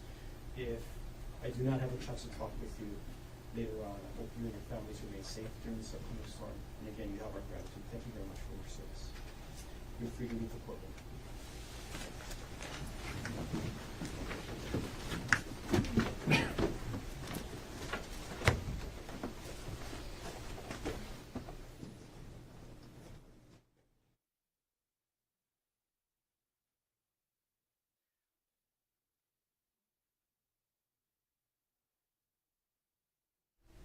Thank you. Everybody can be seated. So, ladies and gentlemen of the jury, as you already know, lunch is going to be brought in for you while you're in the jury deliberation room. I do have a couple of final instructions before I send you in. Your deliberations take place during what I call banker's hours. So you're allowed to deliberate up until 3:45 today. If you're unable to reach a verdict, I ask you to come back, start again at 9 o'clock.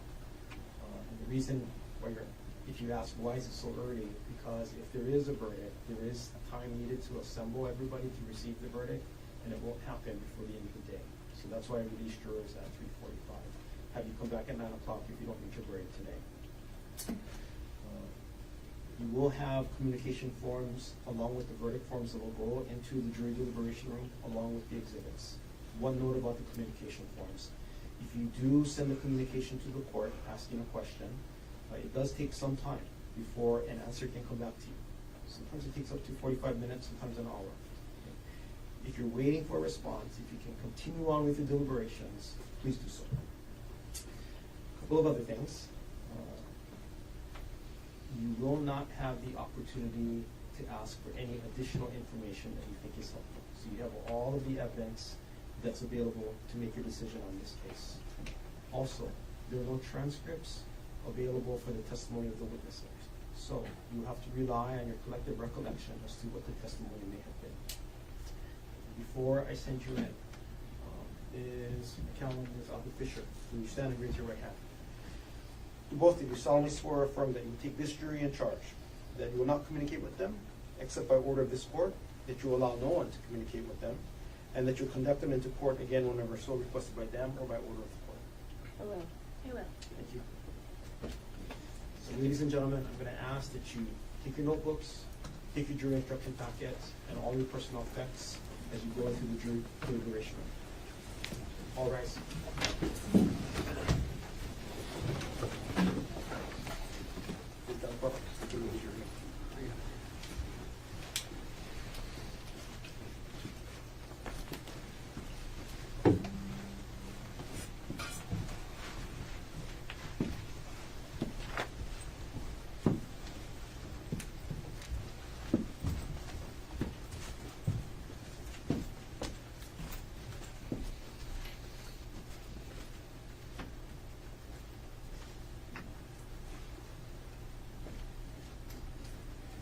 Seated.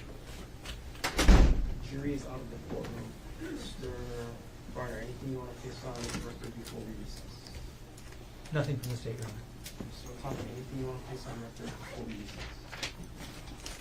No, Your Honor. To all of you, thank you very much for the work that you put in on this case. I remain impressed by the lawyering talents. I I haven't been here that long, maybe it's long for some people, but one of the true joys of this job is watching excellent attorneys represent their clients and apply their law. And I am truly privileged to watch that in this case. So thank you very much for excellent lawyering. Until we hear from the jury, court will be in recess. Thank you, Your Honor.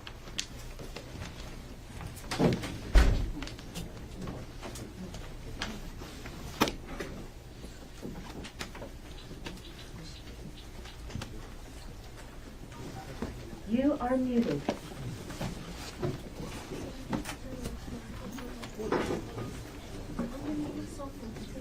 Thank you.